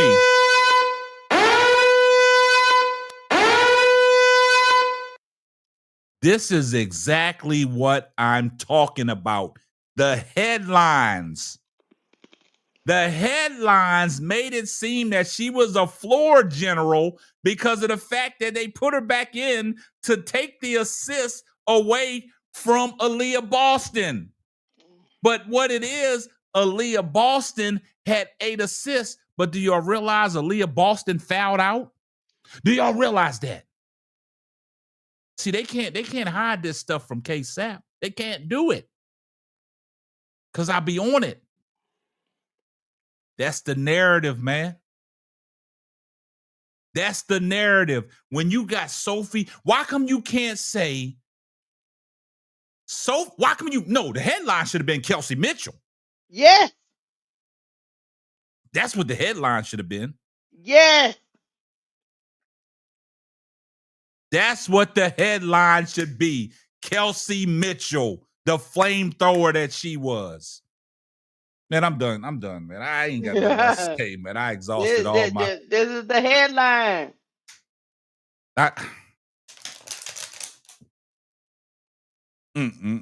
We did this show to explain to you guys narratives. Yeah. And another narrative is... If you're not watching for your own self, you will be led astray. Yep. And the other narrative is the goddamn Clarkies are still upset. Yeah, they crashing and out. Indiana won the game. That is diabolical. They still saying Stephanie White got to go. Stephanie White can't do nothing for Caitlin Clark's poor shooting display. Stephanie White ain't the one out there shooting the rock. She said, I'm gonna get me a shirt to say JC Sheldon. JC Sheldon caused all this. Because I saw I saw a 520 podcast. They did something about are people really on the Caitlin Clark? They say plus 21 second half takeover by Caitlin Clark. See, now they moved the narrative again. Now they're using about her plus minus. Now they want to bring the plus minus in. Oh my man, I can't make this Caitlin Clark stuff shows up. fight to find rhythm and Fever win over the Dream. She was a plus 12, but Sophie Cunningham and Ari McDonald coming off the bench was a plus 24. Want me to tell you why? Because in the midst of when the Atlanta Dream was beating the Indiana Fever, Ari McDonald and Sophie Cunningham was put into the game, and that's when the game changed. I can't make this stuff up, man. But they tell me I don't know basketball. I'm a support channel.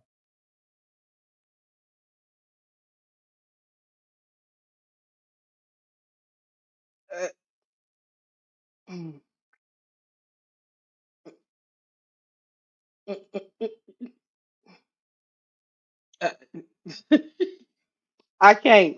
I'm a motherfucking support channel. All I know is I'm generational. That's what all I I do got. know. That's all I'm saying, man. That's what I do know. I'm generational. If y'all want me to be gutter gutter, I can be gutter gutter. Yeah, That's the man. problem I have. You're not giving nobody on Indiana Fever credit. No. They not giving nobody credit, man.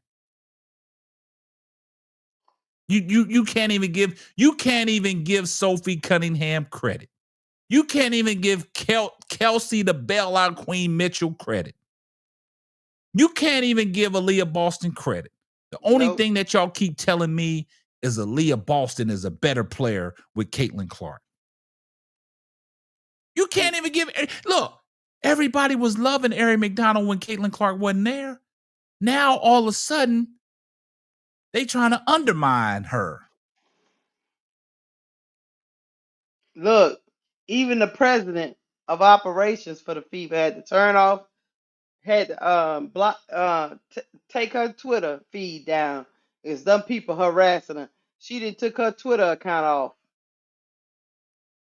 And look, them people harassing their own organization. Yeah, in Mo3, I said that earlier. Jordan Canada cooked her so bad.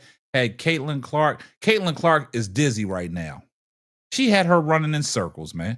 She was so lost out there, man. She didn't know what the hell was going on. At one time, she was trying to go down there and help out on BG. What the fuck is that shit? No, that's what.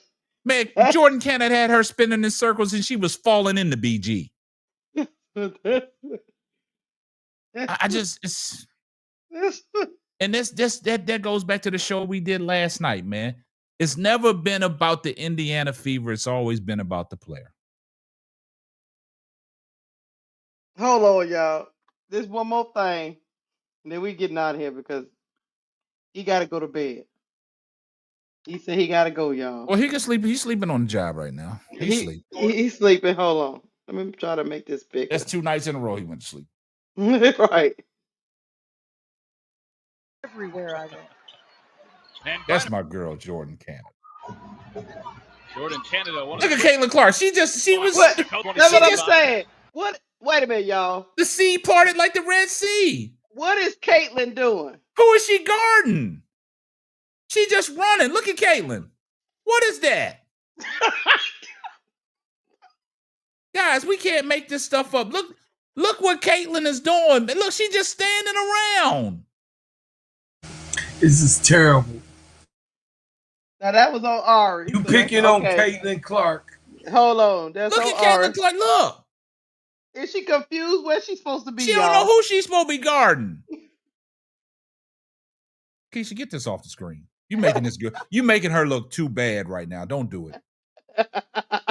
Wody Mack says she picked up Ryan Howard. I said, Wody Mack, when you started playing basketball, the terminology "ball you man." The ball. Go back to the first clip, Keisha. Ball, go back. Stop you got to stop the ball. Ball you man. Stop ball. Slow it down, Stop Keisha. playing. Slow it down. Now Pause it right here. Now. I'm the old head. What? Pause it right there, Keisha. Yeah. What is she doing? At? Come on, Wody. Don't do that, man. You stop ball. Wody, she ain't focused on nobody. You see ball. You stop ball. You stop the ball. Ball, you man. Look at what is she looking at? Even if she on Ryan Howard, she ain't even looking at Ryan Howard. Look at this. She's not looking. Even if Jordan Canada would have kicked it out to Ryan Howard, she would have busted her over the head with the Irish spring ring. I'm just gonna say it. Whoa, don't do that. Don't do that. Look. Let's get this super chat, man, and you need to cut this shit out, man. Get the super chat. My girl, hey, you better stop. Get my girl Bernadine Dorsey, man. You're making me look bad. Yeah, Wody, don't do that, man. Here comes the money.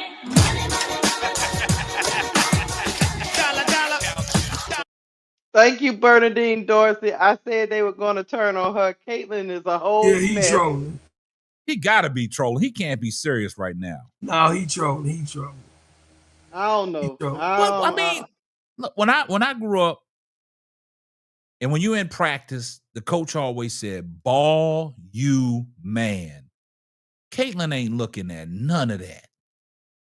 She just running around, man. Whoa, you got to stop, man. Give it up, man. Man, get out there delivering that goddamn food, man.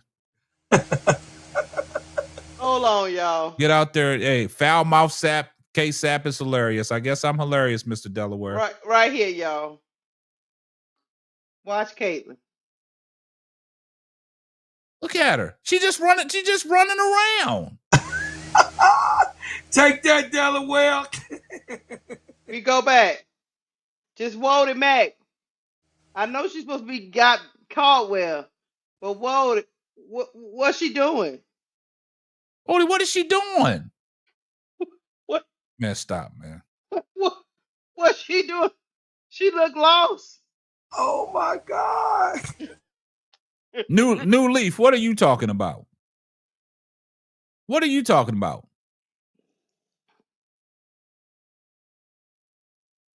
Oh, yeah, I'm confused on what some of these people. We did a whole show on Angel Reese. So I don't even know what you're talking about, New Leaf. New Leaf said, "Don't you ever talk about don't you ever talk about anything else but Caitlin Clark in Indianapolis?" And I can tell you that firsthand experience. Okay. We agree with you. No, she's saying she was behind enemy lines. Man, look. Oh, for real. Nah, I'm. Yeah, that's why I'm gonna keep on cooking you then. These people. Wody, man, stop, man. Wody, stop the excuses, man. Look at her. Go back to that play where Jordan Canada just right by her with the dime. Dime that dummy. What kind of defense is this, Wody? She trailing the play. And then she gets lost and she's still twirling around. Ain't you supposed to hustle back? You can't make this shit up. That's all I got to say. Oh, that's enough.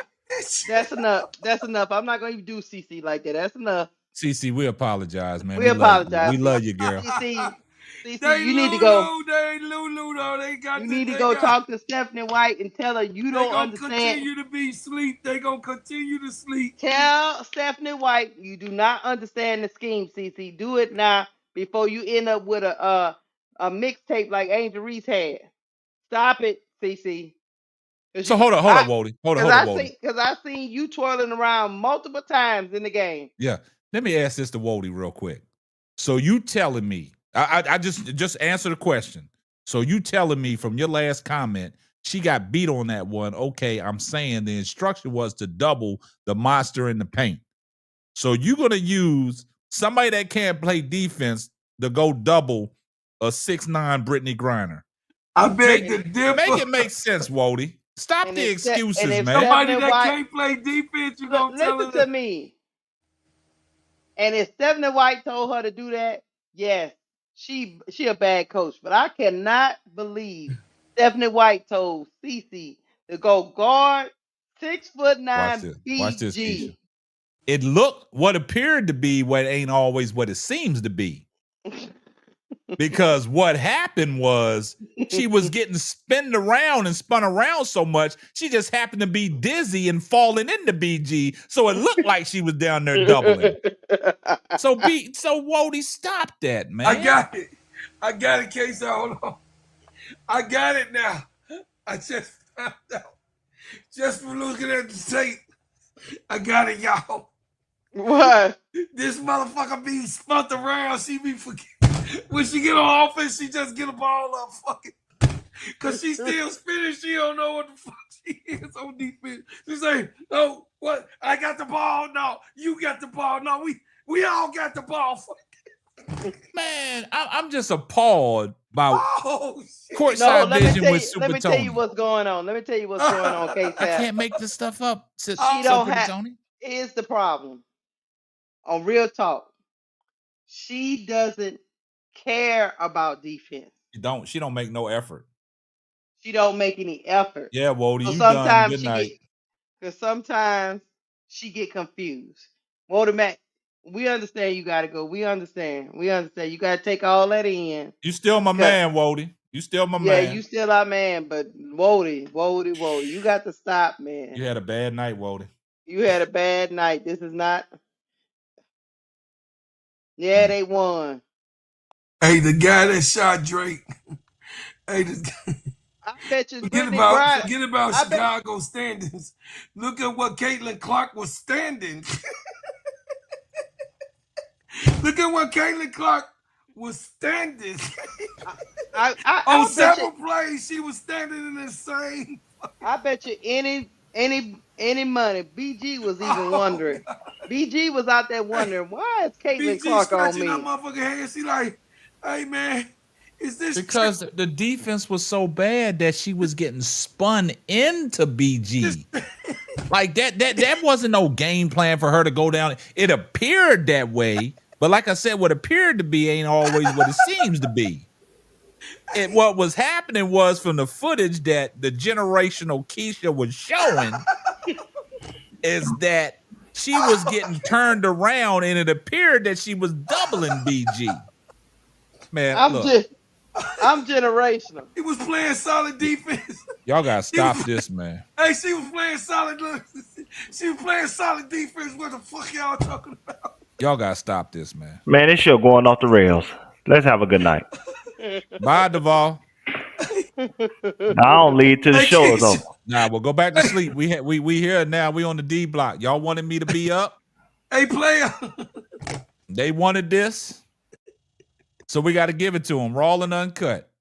The generational. Look, somebody unplugged their cord. Y'all, somebody unplugged her. The shit was going down, and they unplugged her.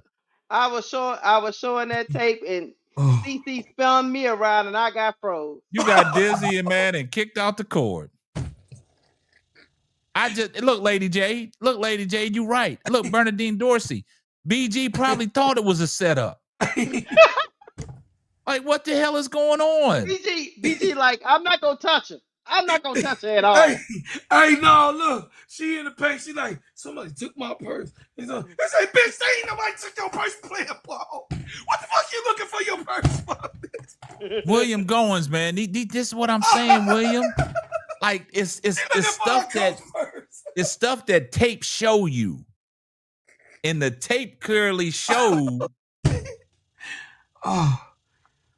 that she was getting fried, cooked, sliced, and glazed. And what happened was, like I said, I'm gonna give y'all another terminology to stick in y'all's head. Hey, what appears to be ain't always what it seems to be. It appeared that she was double teaming Brittany Griner, but it didn't seem that way because she was getting spun down to her. Hey, K-Stop, it's hot in this motherfucker. You better stop doing this shit. Oh, Damon Williams, you didn't see the highlight, Damon Williams? No, we're not going back down there. We can't show you. We can't do CC like that, man. She's CC's generational, man. We can't do her like that. And me, as a generational podcaster, I gotta stick up for CC. We can't. Anybody that's generational, man, we can't do them that way. Can't do it. Hey, brother Will. She was looking for them. She was looking for who got the biscuits. Who the fuck got the biscuits? And then, like I said, and like when she be flopping, like she like saying they fouling her and she fall to the ground. Who got the biscuits? It be looking like she gets shot by 2 double Glocks. Like that's how she fall. Like she get hit by 2 double Glocks. Every time Bro Claude taps on his table, I fall. I'm a generational podcaster. That's what happens, man. Yeah, but you can't do generational players like that, man. You can't say nothing about a generational talent, man. That's the worst thing they ever did for that girl, to call that girl generational. Hey, Squeak. Hey, Squeak, what she was looking at. Yeah, you gotta respect generational, man, and I respect you, CC, man. I give you all respect, CC. That girl spun around like a spinner type. Where's you going, CC? I bet y'all know how back in the days when y'all used to go out on the merry-go-round and shit, and y'all used to get spun on the merry-go-round, them sitting spins and shit. That's what CC looked like, a sit and spin. Hey, man, I'm trying to stop. God damn it, y'all cut it out.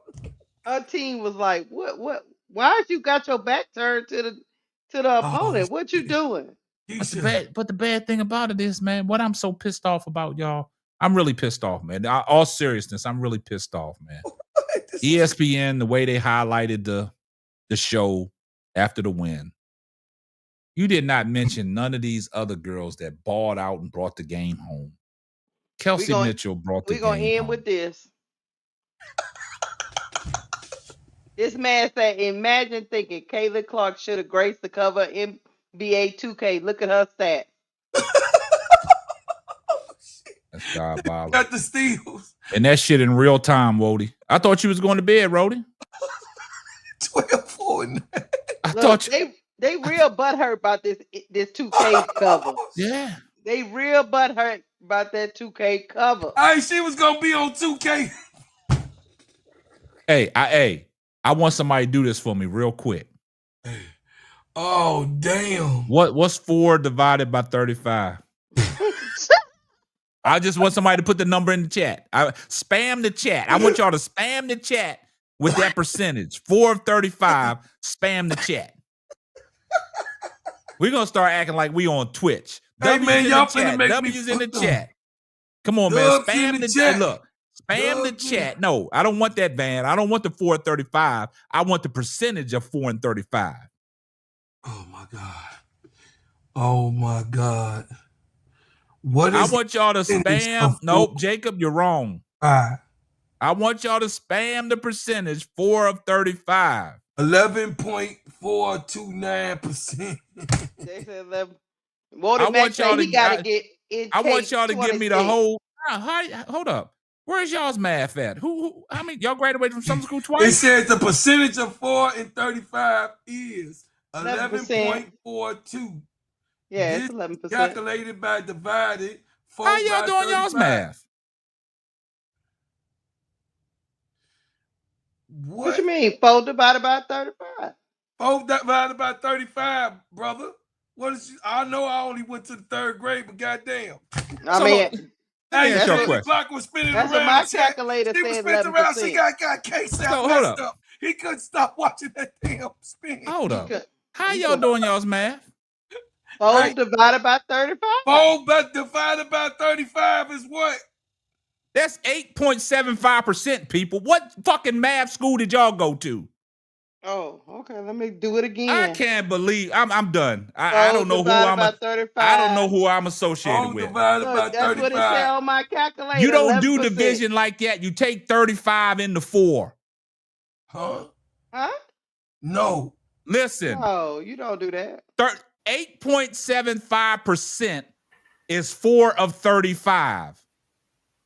So you said the 35 divided by 4? Yes. That gives you the percentage. Either way it goes. But hold up. So listen, I want y'all to stay with me. We doing math lessons right here. Either way it goes, it's atrocious. Look, not for the week. Thank you for being the teacher tonight.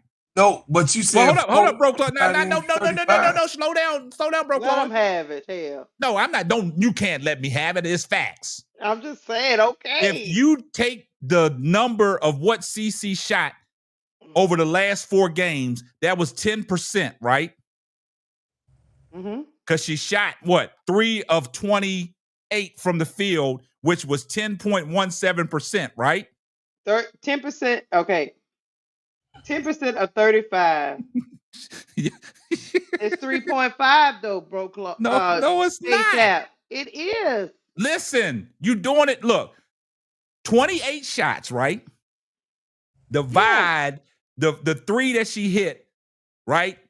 So now we talking about if she went 1 of 7 tonight, that don't raise the percentage up to 11 if you're already shooting 10 when you're shooting 4 for goddamn. I'm gonna help you out because you're spiraling.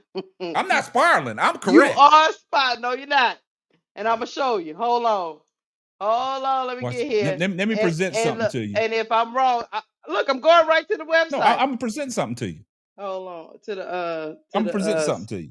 Because when 35 is divided by 4. Wait a minute, y'all. The WNBA site breaks it down. I'm hold about to show it to y'all. Watch this.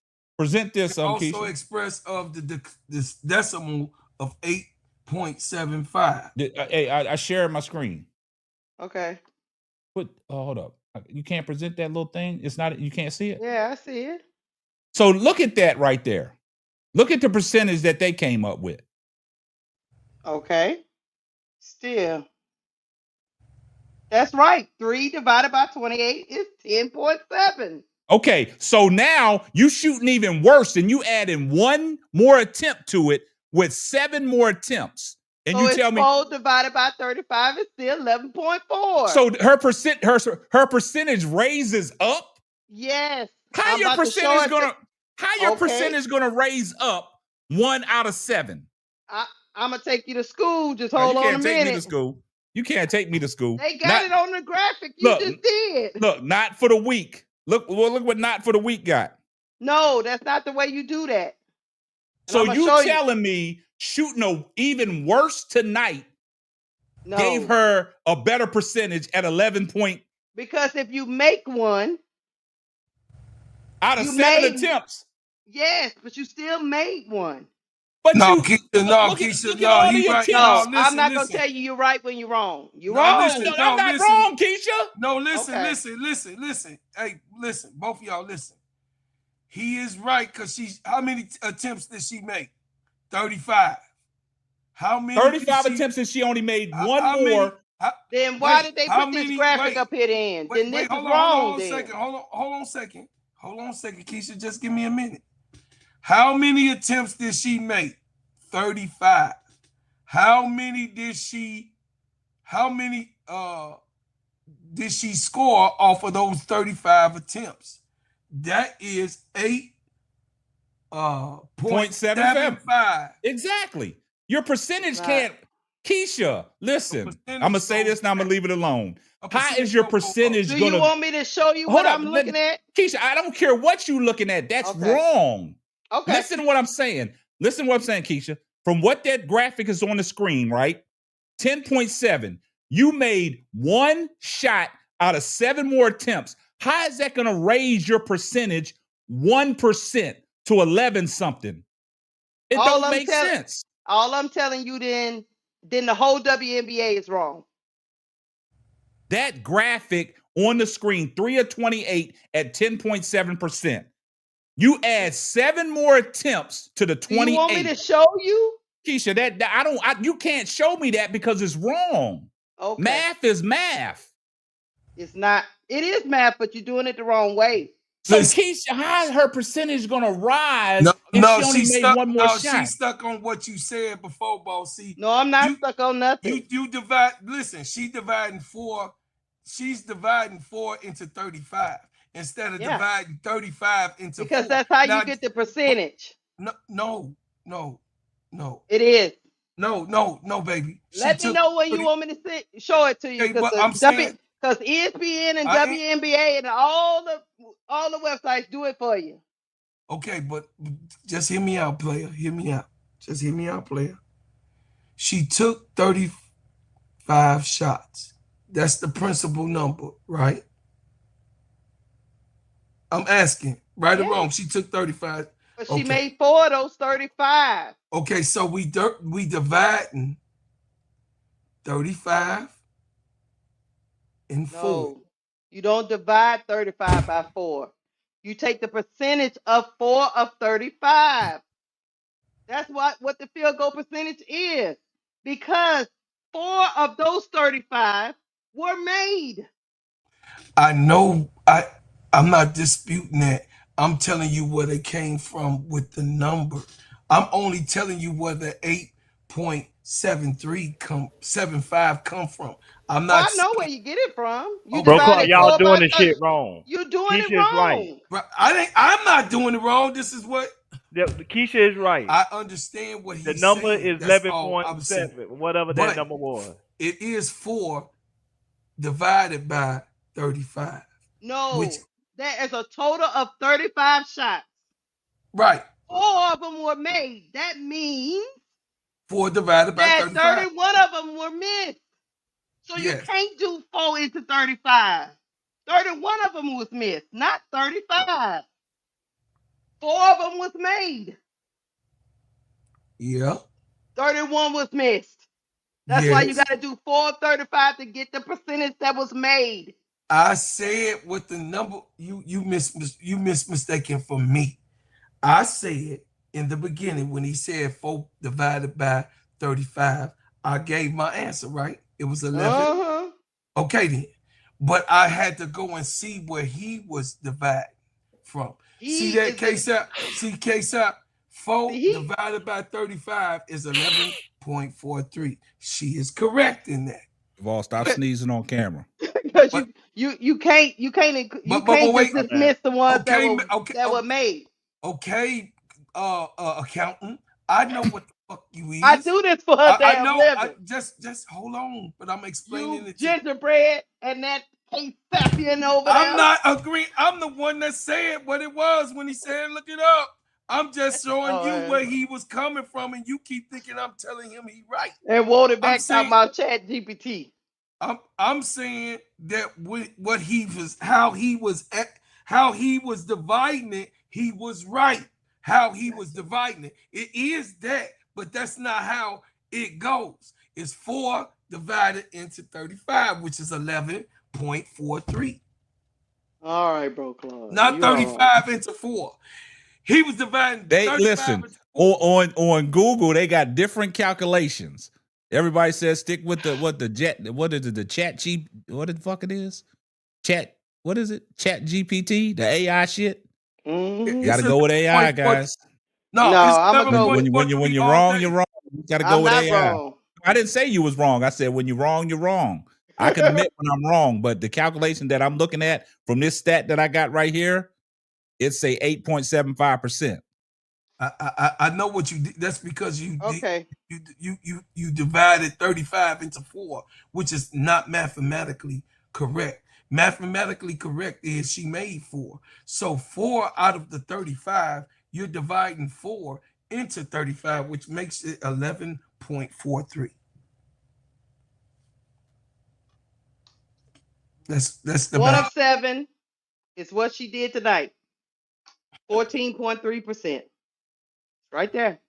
You divide 1 by 7. I put that stat line up there to show Wody when he was put that 18 and 18 in there and didn't give us the full context of how she performed. I only went to 3rd grade. I just knew that the calculator said 11.43. Wody, I called you Wody. Bro, Claude, if you say you went to the 3rd grade one more time, we gonna have a problem. Okay. You gotta cut that shit out. In the Vol, go wipe your nose, man. You over there snotting on the goddamn mic, man. Stop. I was sneezing. That wasn't no goddamn sneeze. So look, 14% tonight. She did 40% the night before against because she had 2 of 5. All in all, that shit is trash. 0 of 6. Then she had 1 of 10, which was 10%. 0 of 7, which was 0%. 4 of 6. Wody, I thought you was going to bed, man. He not going to bed. He loved this conversation. He love it. Nah, he started the shit with the Caitlin Clark shit. Like, but if you just look at her last 5 games, 0 of 7, 1 of 10, 0 of 6, 2 of 5, 1 of 7. She in a slump of epic. But you see what ESPN did, the floor general. But hold on, even for Wody Mac's point, she started off 50%, 45%. Then she went straight 0. Then she went 18%. That's the first 4 games. Then she had 2 more games, 50%, 66%. Then Wody Mac, she went back to 0. 10. Then she went to 10. 0. Then she went to 0. But the whole context of it is the efficiency. Like he brought that into play when he was talking about the Jewel Lloyd, her efficiency. Jewel Lloyd was averaging 19, but you went to her efficiency. So you threw a stat up 18 and 18. I mean, she did 5 of 17, 4 of 12, 3 of 13, 7 of 20, 3 of 14, 6 of 12. That was a good game. That was that New York game. 11 of 20. No, that was Connecticut. 11 of 20. The New York game was a good game. Then 6 of 18, 4 of 11, 9 of 20, and then 6 of 13. Really, she didn't only have maybe 2 or 3 good games. Maybe. But she's generational. You can't make this shit up. Maybe she's in a slump, guy. Hey, she got us up here arguing about the worst numbers on the world. All I know is, and them shooters go through a slump. She in a slump, y'all. She in a rookie slump. I mean, not even rookie. I don't even know what I'm saying now. She in a damn slump. Somebody said three good games. Just 3 good games. The first game against us, the game against Atlanta. That was probably her best game. Her best game was Wody Mack said, and that New York game. Wody Mack said 6. I say, what the fuck? No, Wody. I give her. Wody said she had 6 good games? Yeah. That's what he said. She scored 19 in the game before she left, but she turned that motherfucker over 200 times. Yeah, I ain't even get over that to that point. Let me see how many turns. I ain't even take into account the turnover. No, don't go there. That's when they gonna clip you. Still talking about turnovers. Shit. Damn.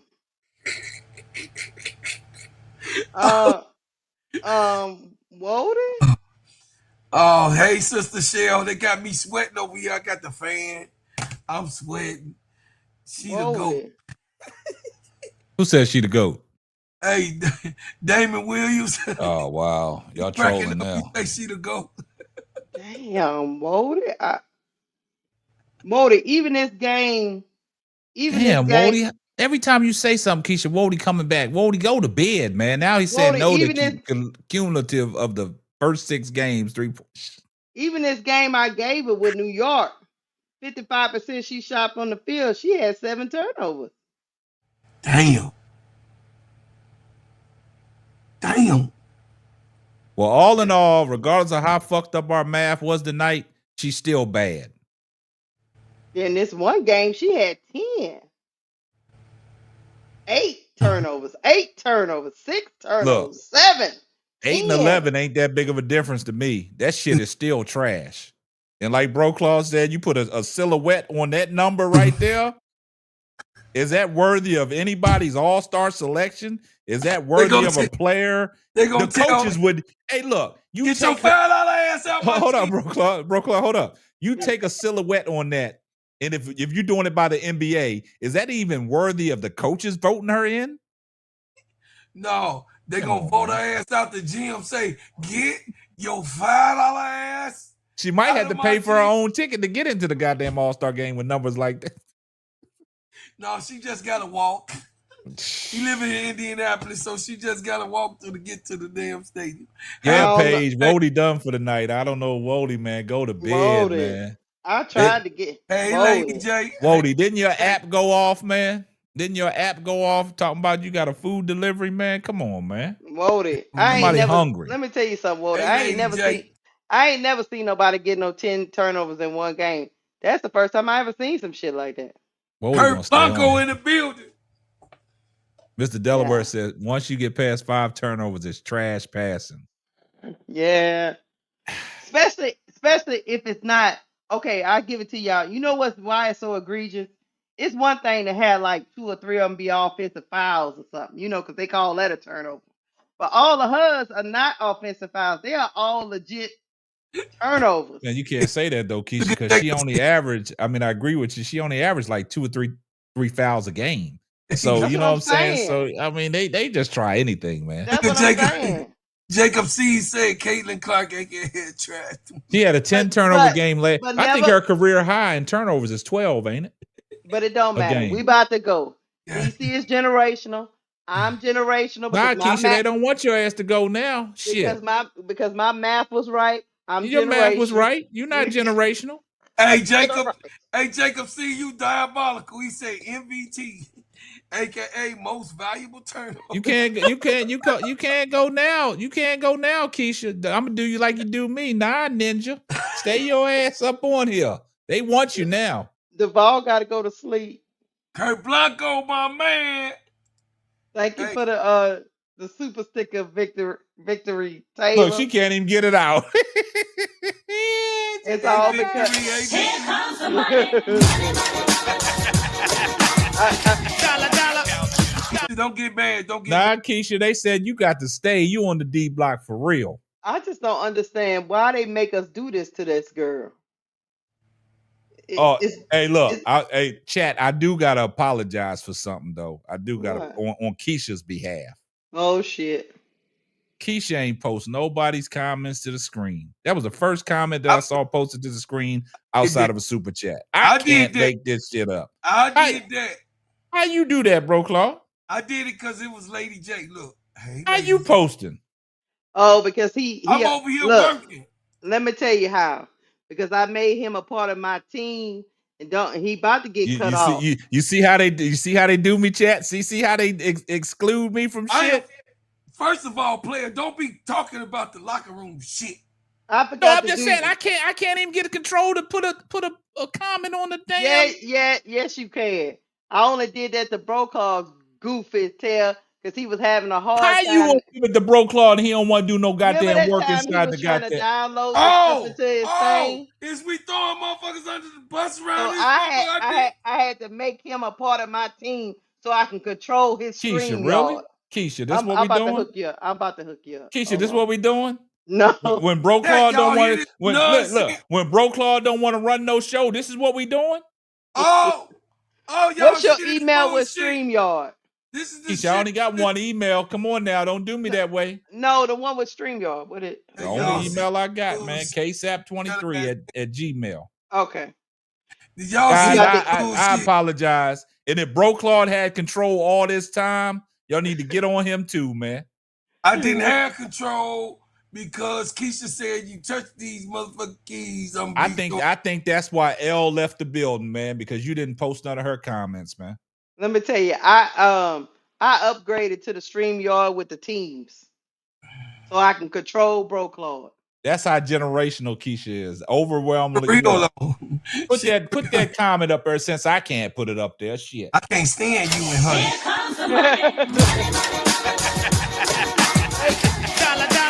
Thank you, James Will, for the $2 super chat. CC generally overrated and trash. Go.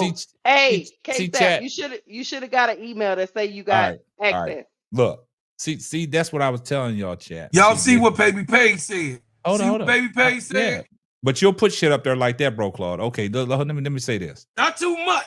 This is what I be trying to say, y'all, and y'all don't believe me, man. They don't want me over on the Players Club, man. They got these secret controls and shit, and I don't know shit about it, man. Throw your hands up on that, Keisha. I only did it because this ninja couldn't get the doggone video, the what you call that thing, inside of his thing. Because he don't want to do no work. That's not true. I work all the time. What are you talking about? But Keisha, look, I'm put Bro Claude on. I'm put Bro Claude on blast real quick. I got tired of asking him for a code. Watch this, Keisha. I'm gonna put him on blast real quick. Okay. You ain't got no problem running your own show, though, do you? You ain't got no problem with all the shit that you do on your show, the crash out room, all the graphics, all the controls and shit. But when it come to this shit right here, you don't want to do shit. That's not true. All you want to do is hit the link and come up and be in that garage and eat your popcorn. That's all you want to do. I added to something today. What did you add? Tell them, Keisha. I don't see nothing. I don't see nothing on this screen that you added. What you did? Look in the chat. Then look in our chat. What the hell I seen? And you thank me for? What's in the chat? I show you. Oh, player. That's what you doing, player. Well, what's in the chat? Let me go see. I don't know. What's in the chat? I don't know. I don't see shit in the chat, Bro Claude. What is supposed to be in the chat? Is he typing now? He typing now. Oh, I'm not. I'm finna just pull it up. What's in the chat? Okay, y'all. Y'all ready? See, this is what K-Sap ain't shit in the chat. No, this is what they do. This is what they do for. See, Duvall get them, you know what I'm saying, drinking that milk. So, why bringing Duvall in it? The first thing is Gabby Williams. I say, what are we talking about tonight? I got something to add if we want to talk. I sent them an article about Gabby Williams, the Storm Gabby Williams, Sykes, Caitlin Clark. You can't send that in the middle of the show. That's in the chat. No, it's in your chat. It's over there in the full court. No, trio. he said that. He said that before the show. What that got to do with anything coming up here doing the Way controls? before the show to get prepared for hold the up. show. No, hold up. So if you wanted to talk about it, why didn't you take control? Because Keisha said. No, what? Because Keisha said she had whatever tonight. It's in the chat. But bro, you goddamn chat. So you wrong. You owe me an apology. Then I said, hold on. Let me ask you a question. I don't owe you shit. No, wait, hold on. Let me ask you a question. Hold on, Have you ever run the full court trio? That's because I've been to the 3rd grade and I was asking. I told you don't say that shit no more. Didn't I tell you don't say that no more? I was asking for help. Y'all look. Y'all see what Bro Claude do. He want to come up here with a gingerbread man hat on, eating popcorn all night. That's what he want to do. And then that's what he want to do. And then the next thing that I brought up, y'all, was Rebecca Lobo sending a strong message. Watch this. With all that being said, Bro Claude, when's the next show, Bro Claude? You got controls. Okay. Wednesday. Y'all heard that, chat? I got it. Keisha, don't help him out. Wednesday. Don't ask no questions, Bro Claude. You better have everything ready to go. Don't help him at all. Don't help him at all. You better have. Or look, everything better be on script. You better run the intro right. You better run the out. Look, see his eyes folded there. See, he lost in the shuffle. See, that's what I'm talking about, chat. I know how to do all that, K-Sap. All right. Well, look, don't ask me for nothing. Don't hit me. I know. Up. I'm gonna ask my player. Nah, she ain't helping. She off limit. No, that ain't fair. No, y'all try. No. Now what? Hey, we work together around. Well, look, apparently we don't work together.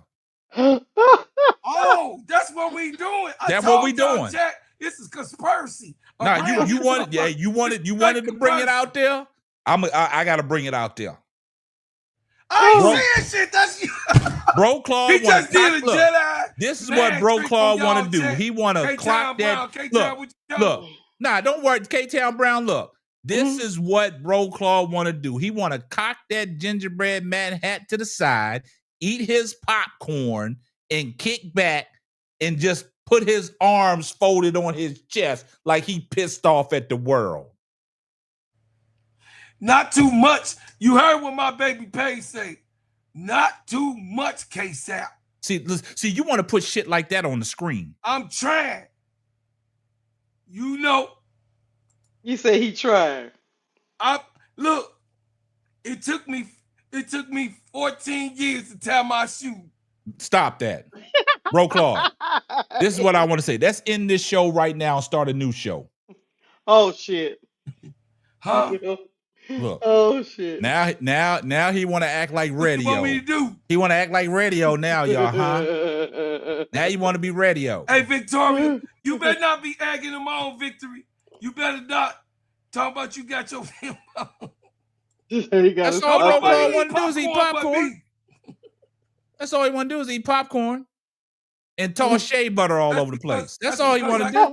That's because she wins. You know you on your uncle's side. She wins. You just be quiet. Are they laughing at you right now? Because all you want to do is eat popcorn and toss shea butter all over the garage. On my diet, I have to eat popcorn so I won't be snacking. Yeah. You wait till after the show. I didn't even eat no popcorn tonight. On the show. What did you do? Nothing. Do anything but drink my lemon water. See that, chat? I'm getting healthy, y'all. I'm getting healthy. Y'all see my face. Look. Man, your face still look the same as when you rolled up in the garage. Stop that shit. You a hater. You a hater. I'm an innovator. You a hater and I'm an innovator. Hey, chat, I want y'all to peep how smooth the show be going when I be running it, right? And then when Keisha run it, we gonna see. Y'all gonna notice it's different when Bro Claude run it. He gonna be all over the place. I do need the new intro without the music at the beginning. Don't we get copyrighted for that little countdown or whatever? Yeah, you gotta go get that off of there. Mm-hmm. I want to see a Bro Claude. What intro you gonna run, Bro Claude? Ain't none of that shit. I've been a fucking slave for over 400. We don't want that. We want the full court trio. We want the full court trio intro, man. You ain't hear my cold music I played today? We don't. That's not full court trio. That's not trio music. But see, that's what I'm saying. We Bro only Claude play. was gonna come up in here talk about gingerbread man. That's what he was gonna come up in here. It's about the team. It ain't about your individual. I ain't even do nothing, y'all motherfuckers over here. Y'all, I can't make this up, We chat. a team. What the hell did I do? I didn't say or do nothing in these. And Bro Claude, I don't want you changing the graphics to fucking explosions all over the sheet. I don't want all that. I don't want no green slobber all over the place. Keep it as is. I don't want no Pink Panther running all across the screen. Keep it as is. Don't alter what we got. I don't want none of that. I don't want no volcano exploding or nothing. He's a control freak. You see, we can't have no personality, Bro Claude, because we a team. I know. Don't move the boxes around or nothing. He's Caitlin Clark. We just the pimps. That's all we are. I don't want your box in the middle of the screen when you pull up a damn fucking presentation. I don't want it all over the place. You got me, sir? I don't think he do. I think he's thinking about how he can fuck it up. Yeah, that's what he over there thinking. He gonna be calling us in the middle. Hey, look, what I'm supposed to do here, man? Y'all send me that. I need help on this. y'all hear that? Look, not for the weak say, leave Unc and his science lab alone. First of all, first of y'all, chat, I asked this. Keisha, where's my goddamn invite at? Hold on. I sent it to ksap23@gmail.com. No. First of all, chat. Because it's linked to whatever your StreamYard is. For the instrumental, so I can lay my stuff. Keisha ain't send me the instrumental for the Players Club either. Yes, I did. When you send me the instrumental? Months ago. No, I ain't trying to get it. And I'll do it again now, but I send it. Send me the goddamn music. How Keisha, you got a resend it, Keisha. Resend it to you got a Hall of resend it to Famer KSAP at Simply Ball Dropping. Y'all got a Hall of Famer on the show. Okay, now and I gotta listen to people. It's gotta be linked to wherever your StreamYard is. Yeah, send it to KSAP. Send it to KSAP. Because the one that you linked the what's thing you sent me the invite, it's saying the Players Club. Hey Van. Am I the wrong thing? Yeah, send me it to KSAP at Simply Ball Dropping. Hey Van. This one says you've been invited to join the team of the Players Club. How they got a Hall of Famer? I think that's what I called it. Hold on, let me see. Okay. Resend it to what's the name? Hold on, let me see if I can and I think that's what I called it. Hold on, let me see. Let me remove. Yeah, remove that and then send it to KSAP at Simply Ball Dropping. That's what happened. Hold on, let me see what did I call the thing? Because I think I could either change it. Hold on. No, you ain't got to change it. Just send it to that. Let me see what it does. Just send it to that email that I told you. KSAP at simplybaldropping.com. Okay. Thank you, baby. At Simply Ball Dropping. At Simply Ball Dropping. Not for the week. Don't take they sad not for the week. Hey, Kurt Blanco, they won't let me lace. Really and truly, it's just giving you permission to mess with my StreamYard. Okay. I ain't gonna do nothing Bro Claude be doing. They won't let Bro Claude be putting up stuff and we still talking. Yeah, goddamn explosions going on, volcanoes and shit, green slime all over the place, man. Get out of here, man. They won't let me get on the track. I gotta listen to everybody else that ain't in the Hall of Fame, the Music Hall of Fame in Chicago at least. I mean, I ain't even laced one instrumental. Not one. Y'all all know. Where are you going at, Bro Claude? Come on, man. Come back home, Bro Claude. Oh, that's what I gotta do. Hold on. What happened? I'm just gonna change the name to Full Court Trio. The invitation has already been accepted. So once I accept it, then what? You should have control. Let me go see. Man, I can't even post shit. You see what Not for the Week said? Hold on, let me get out of here. Hold on. Not for the Week said, I'm with you, bro, Claude. Explain what they see. What do y'all see? Not for the week. I thought we were Oh better no, than I heard that. the music though. It say you're an admin. Oh, so how do I can't post it? You should be able to go to the comments and click show just like I do. She done heard that hot music that her uncle dropped. No, I can't post a comment. It's not letting me do it. Maybe, you know what? Maybe you got to go out and come back in. Maybe it needs to refresh. All right, hold on. You know what I'm saying? Let me go out and come back in. Keisha, you diabolical. You let this yellow summer gun get me like this. Oh, he back. This is your man. He back. Hey, I love that brother. No, he's a good brother. Keisha, you technically was right about that. Did it work? Yeah, you was technically right about that. So crazy. I can't believe you, Ninja. That's why diabolical. So what it does is, KSAP, if Broclaw is on, the reason why we did it is because if Broclaw is on the road, I can set up his channel. Yeah, you gotta walk. You gotta walk him hand in hand, right? That's what you got. That's what you telling the chat. What I'm saying is sometimes I don't be waiting. Sometimes I don't be waiting on Broclaw. I just hook it up. Yeah, see y'all chat. She telling the truth now. What Paige say? KSAP, let Broclaw take over the Full Court Trio next time. Paige, only if you're gonna be in the Vol spot, we'll let Broclaw take over. Oh Lord, yeah, so crazy. No. I'm gonna do a special show for Paige, baby Paige. Paige, can you participate in the next show? Because I want you to come up here and be on the panel while Broclaw fucking shit up. I want you to be here. Are you willing to take me up on that offer? Paige said she went to sleep. She ain't got time. Nah, she look, Broclaw concentrating, man. He trying to figure some things out. What you doing, Broclaw? You need some help, Broclaw? We about to get off of here. Keisha, you can't go nowhere. You can't go nowhere. You got to put in a 6-hour shift. Damn if that's so. Y'all get clicked off. We got control. We can stay on here. I know. I can just hit the leave. Oh, you acting like Duval now, huh? Duval said, "Look, I gotta go to work." Paige, when's the next show? I will be there. Hold up, Paige. Paige. Right. Hold up, Paige. I got something for you, Paige. Hold up. Okay. This for you, Paige. This is only for you, Paige. Hit this link right here, Paige, real quick. Paige, hit that link. This for you, right there.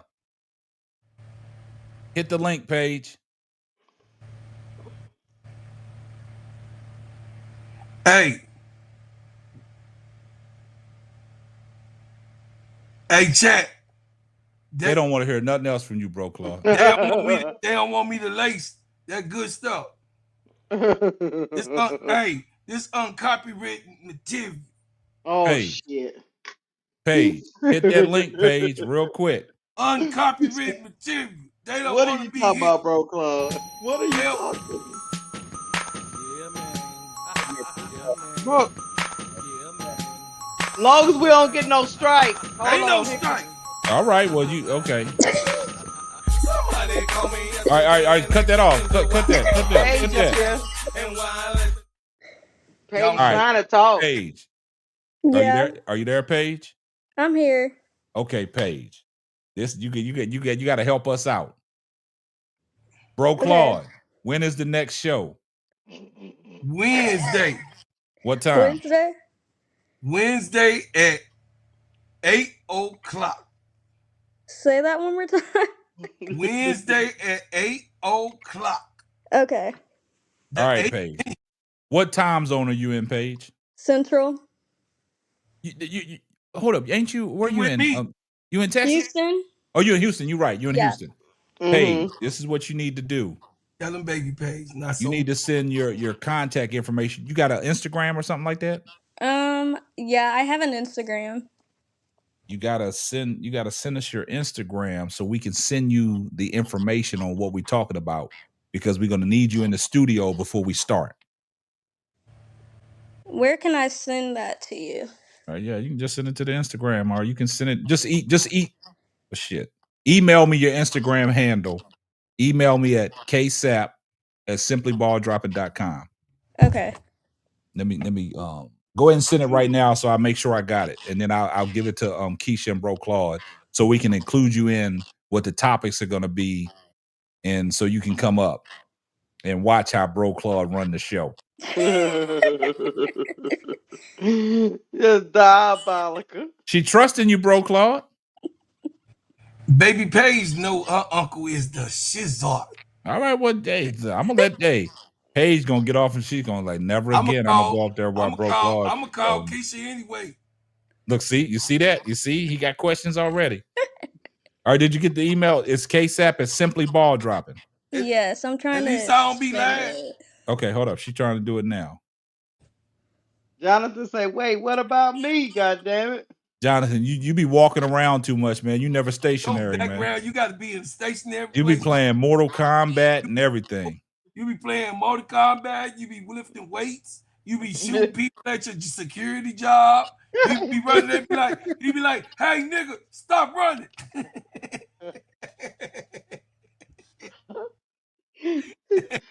Jonathan say he don't be doing all that. God damn it, stop running." Keisha, so what plan do you got with the I got I upgraded to the team plan. I might have to do that. I might have to, so y'all can have control when, you know what I'm saying, when I, you know what I'm saying? Yeah, I might have to do that as well. And so it give you 4 you can have 4 members. Oh, okay, yeah. I know what you're talking about. I'm just waiting for Paige's email so we can get her right. Yeah. Yeah. Yeah, KSAP. Can you send the email in the chat? Okay, yeah, I do it right now. It'll be right here. Baby Paige is gonna be off the chisel. It's you got all your faith in Bro Claude, Paige. You better watch out. Hey, Baby Paige, look, we on the air too. You just send me certain things that you want to talk about. Yeah, Paige, if you come up, if you got, be better than Bro Claude. If there's something you want to talk about, you can bring it to our attention, because Bro Claude, he just said hour. Now it's hour, not mine. Bro Claude just want to sit back and reap the benefits, man. We got to stop that, man. That's diabolical. That's wrong information. Now you try to trigger him. That's wrong. What y'all say, the trigger words? All right, there it is, Paige. I am a 1000% Muslim. I'll do my load. All right, I put it up on the screen, Paige. You see it?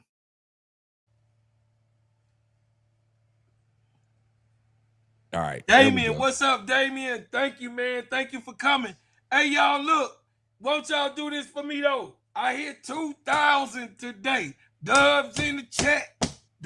This is not the show to put dubs in the chat. This is not your show. We trying to get a win tomorrow. Don't jinx dubs us, in the chat for your brother.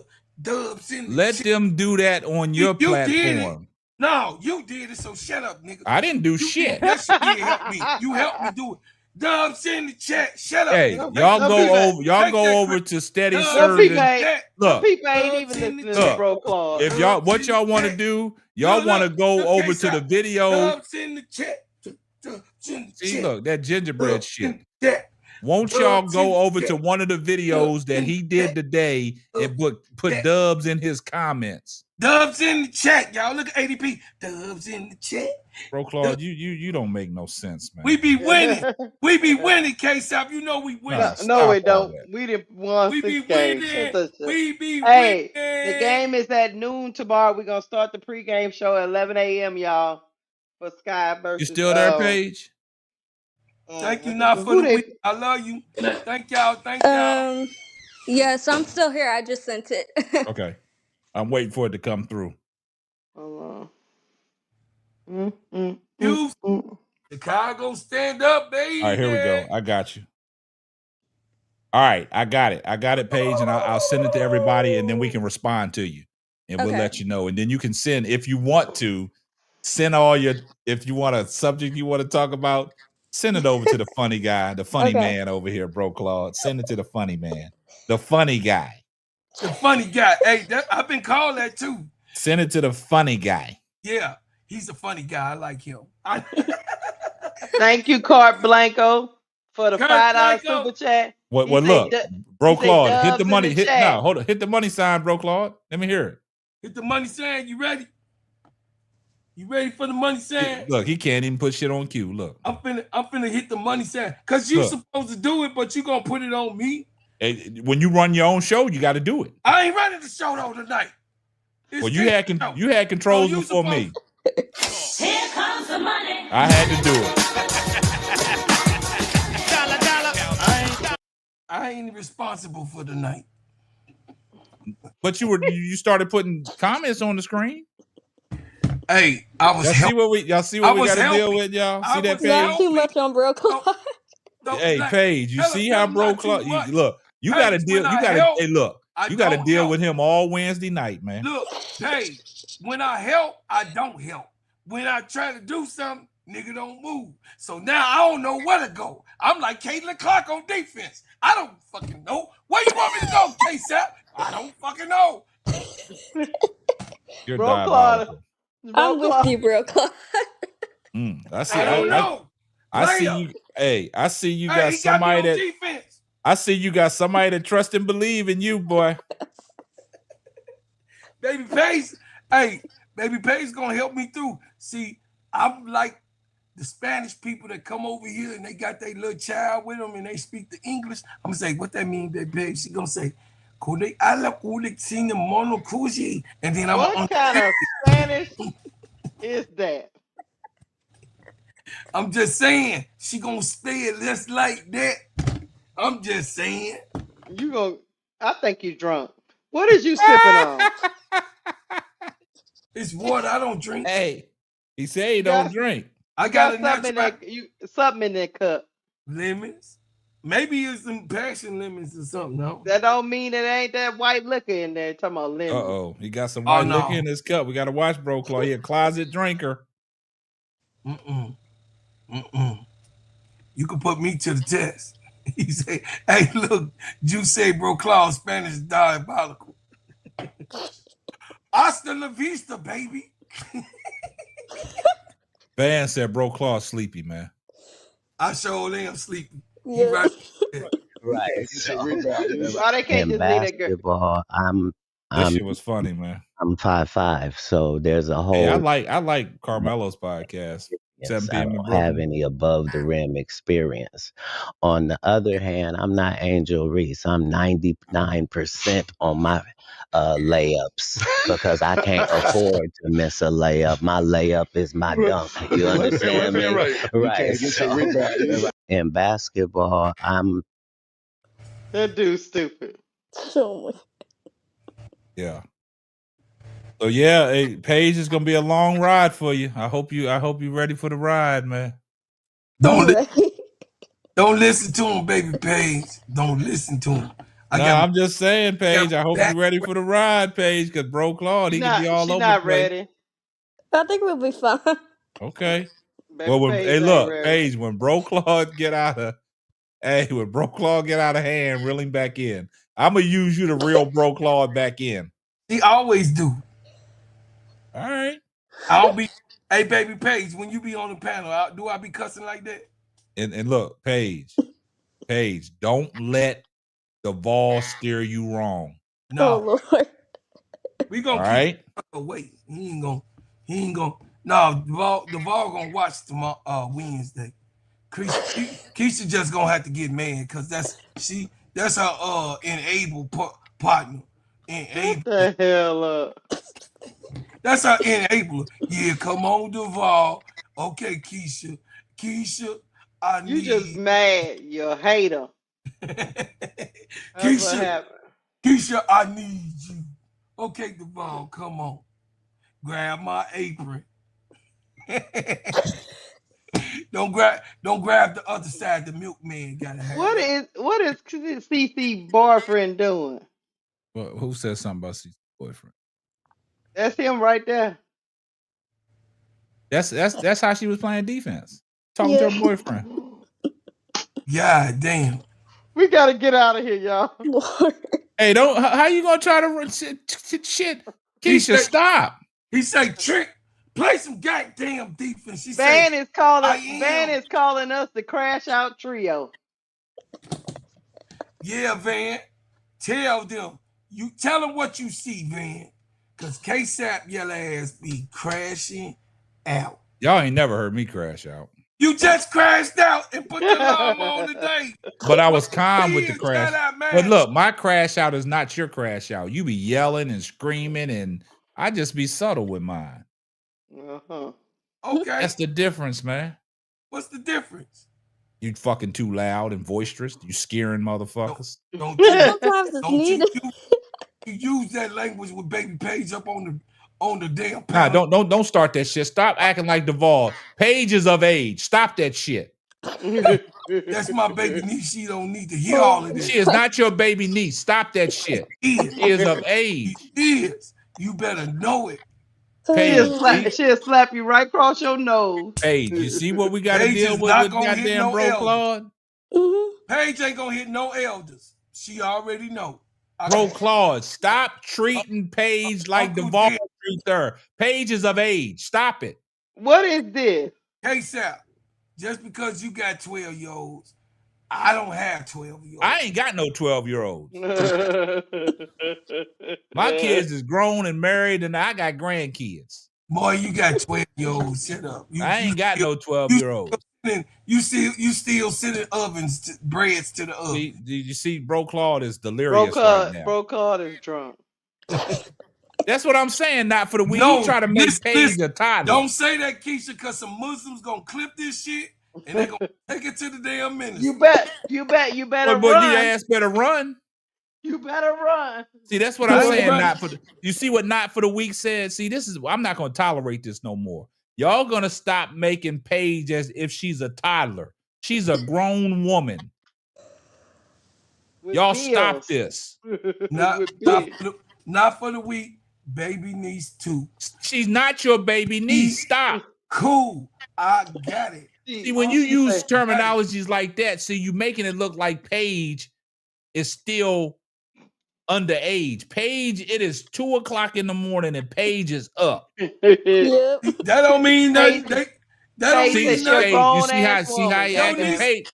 First of all, K-Sap, what do that mean? Your nieces that's in back of you, right there in this room, and that they woke.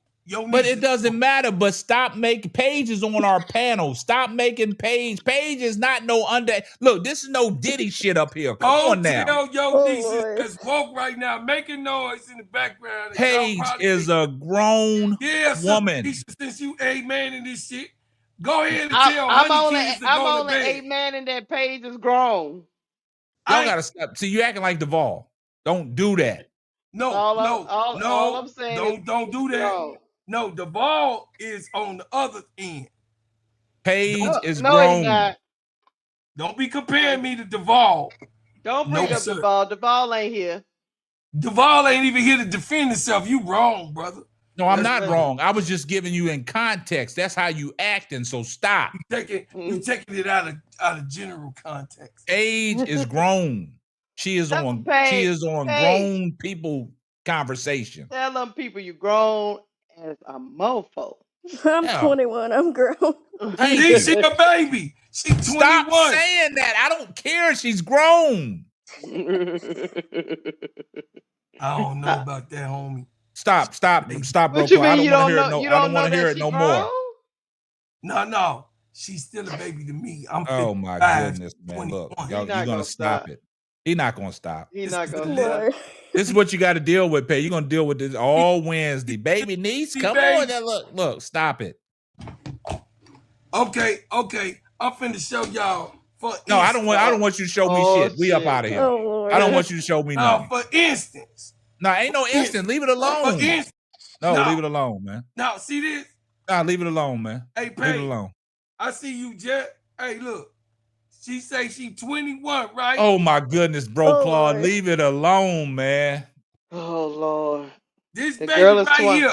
That baby is Oh 22. my goodness, man. Damn. That's the 22-year-old baby. Man, hey, Keisha, Oh my God. take controls back.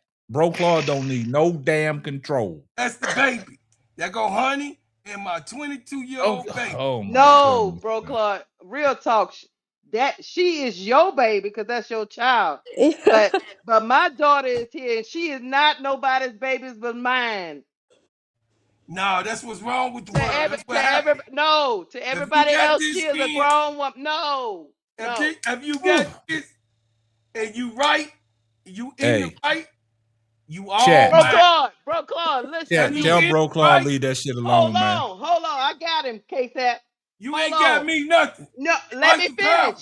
Fight the power. I Let ain't me trying to hear that. finish. I ain't trying to hear that separation. No. Get some reparations Her daddy will beg to differ.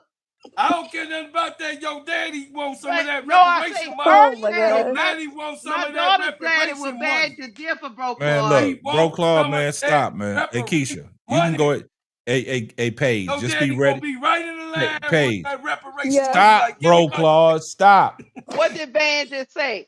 I'm with Keisha on that one. Yeah, because my daughter's father wouldn't shut like up, it. Van. You gonna want some of that reparation He wouldn't money like too. it at man. all. You Look, gonna want that reparation? You Paige. gonna want that Mhm. reparation check? I appreciate too, you man. coming up on the Got nothing to panel. do with I got your reparations. information. We'll be reaching out to you. So just be Okay. ready for Hey. Wednesday, okay? They gonna want that reparation check. All right, Paige. So Gonna be you can like, go. Yeah. You can go. You can shut it down for the night because you don't need to hear this fucking mockery from fucking Bro No. Claude, man. We'll talk You to Bro all- Claude look, later. Hey, baby Paige, Paige, you don't only listen. a baby Ain't to no one baby person, your Paige, man. parents. Stop. Don't drink the Kool-Aid. Oh my goodness, man. Yeah, I I'm don't about know. to go to bed. All right, night, Paige. Paige. Appreciate you. Bye. Good night, mama. Lord have mercy. We gonna get up out of here. Juice, you see what I gotta go through, bro? Juice. Oh Y'all my cutting goodness. up tonight. Look, Van say, yeah, yeah. Yeah. I already know how my ex is. You don't play. He say that's Bro Claude's daughter and grandchild. No, that's my wife.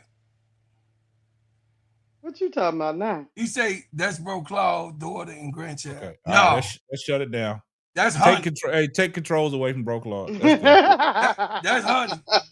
You need me to That's me to honey. drop the Yeah, look. My wife bad because I got them lyrics. Oh Lord. Yeah. Bro Claude drunk. Hey y'all, hit the like button on the way out the door. We going to bed, goddammit. Good night. I love y'all. Love. Don't nobody love you, Bro Claude. You love me, nigga, so shut up. This what happened on the D block. This what happened. Peace, Van. Peace, hey, peace, Van. Keisha knows she love me, can't live.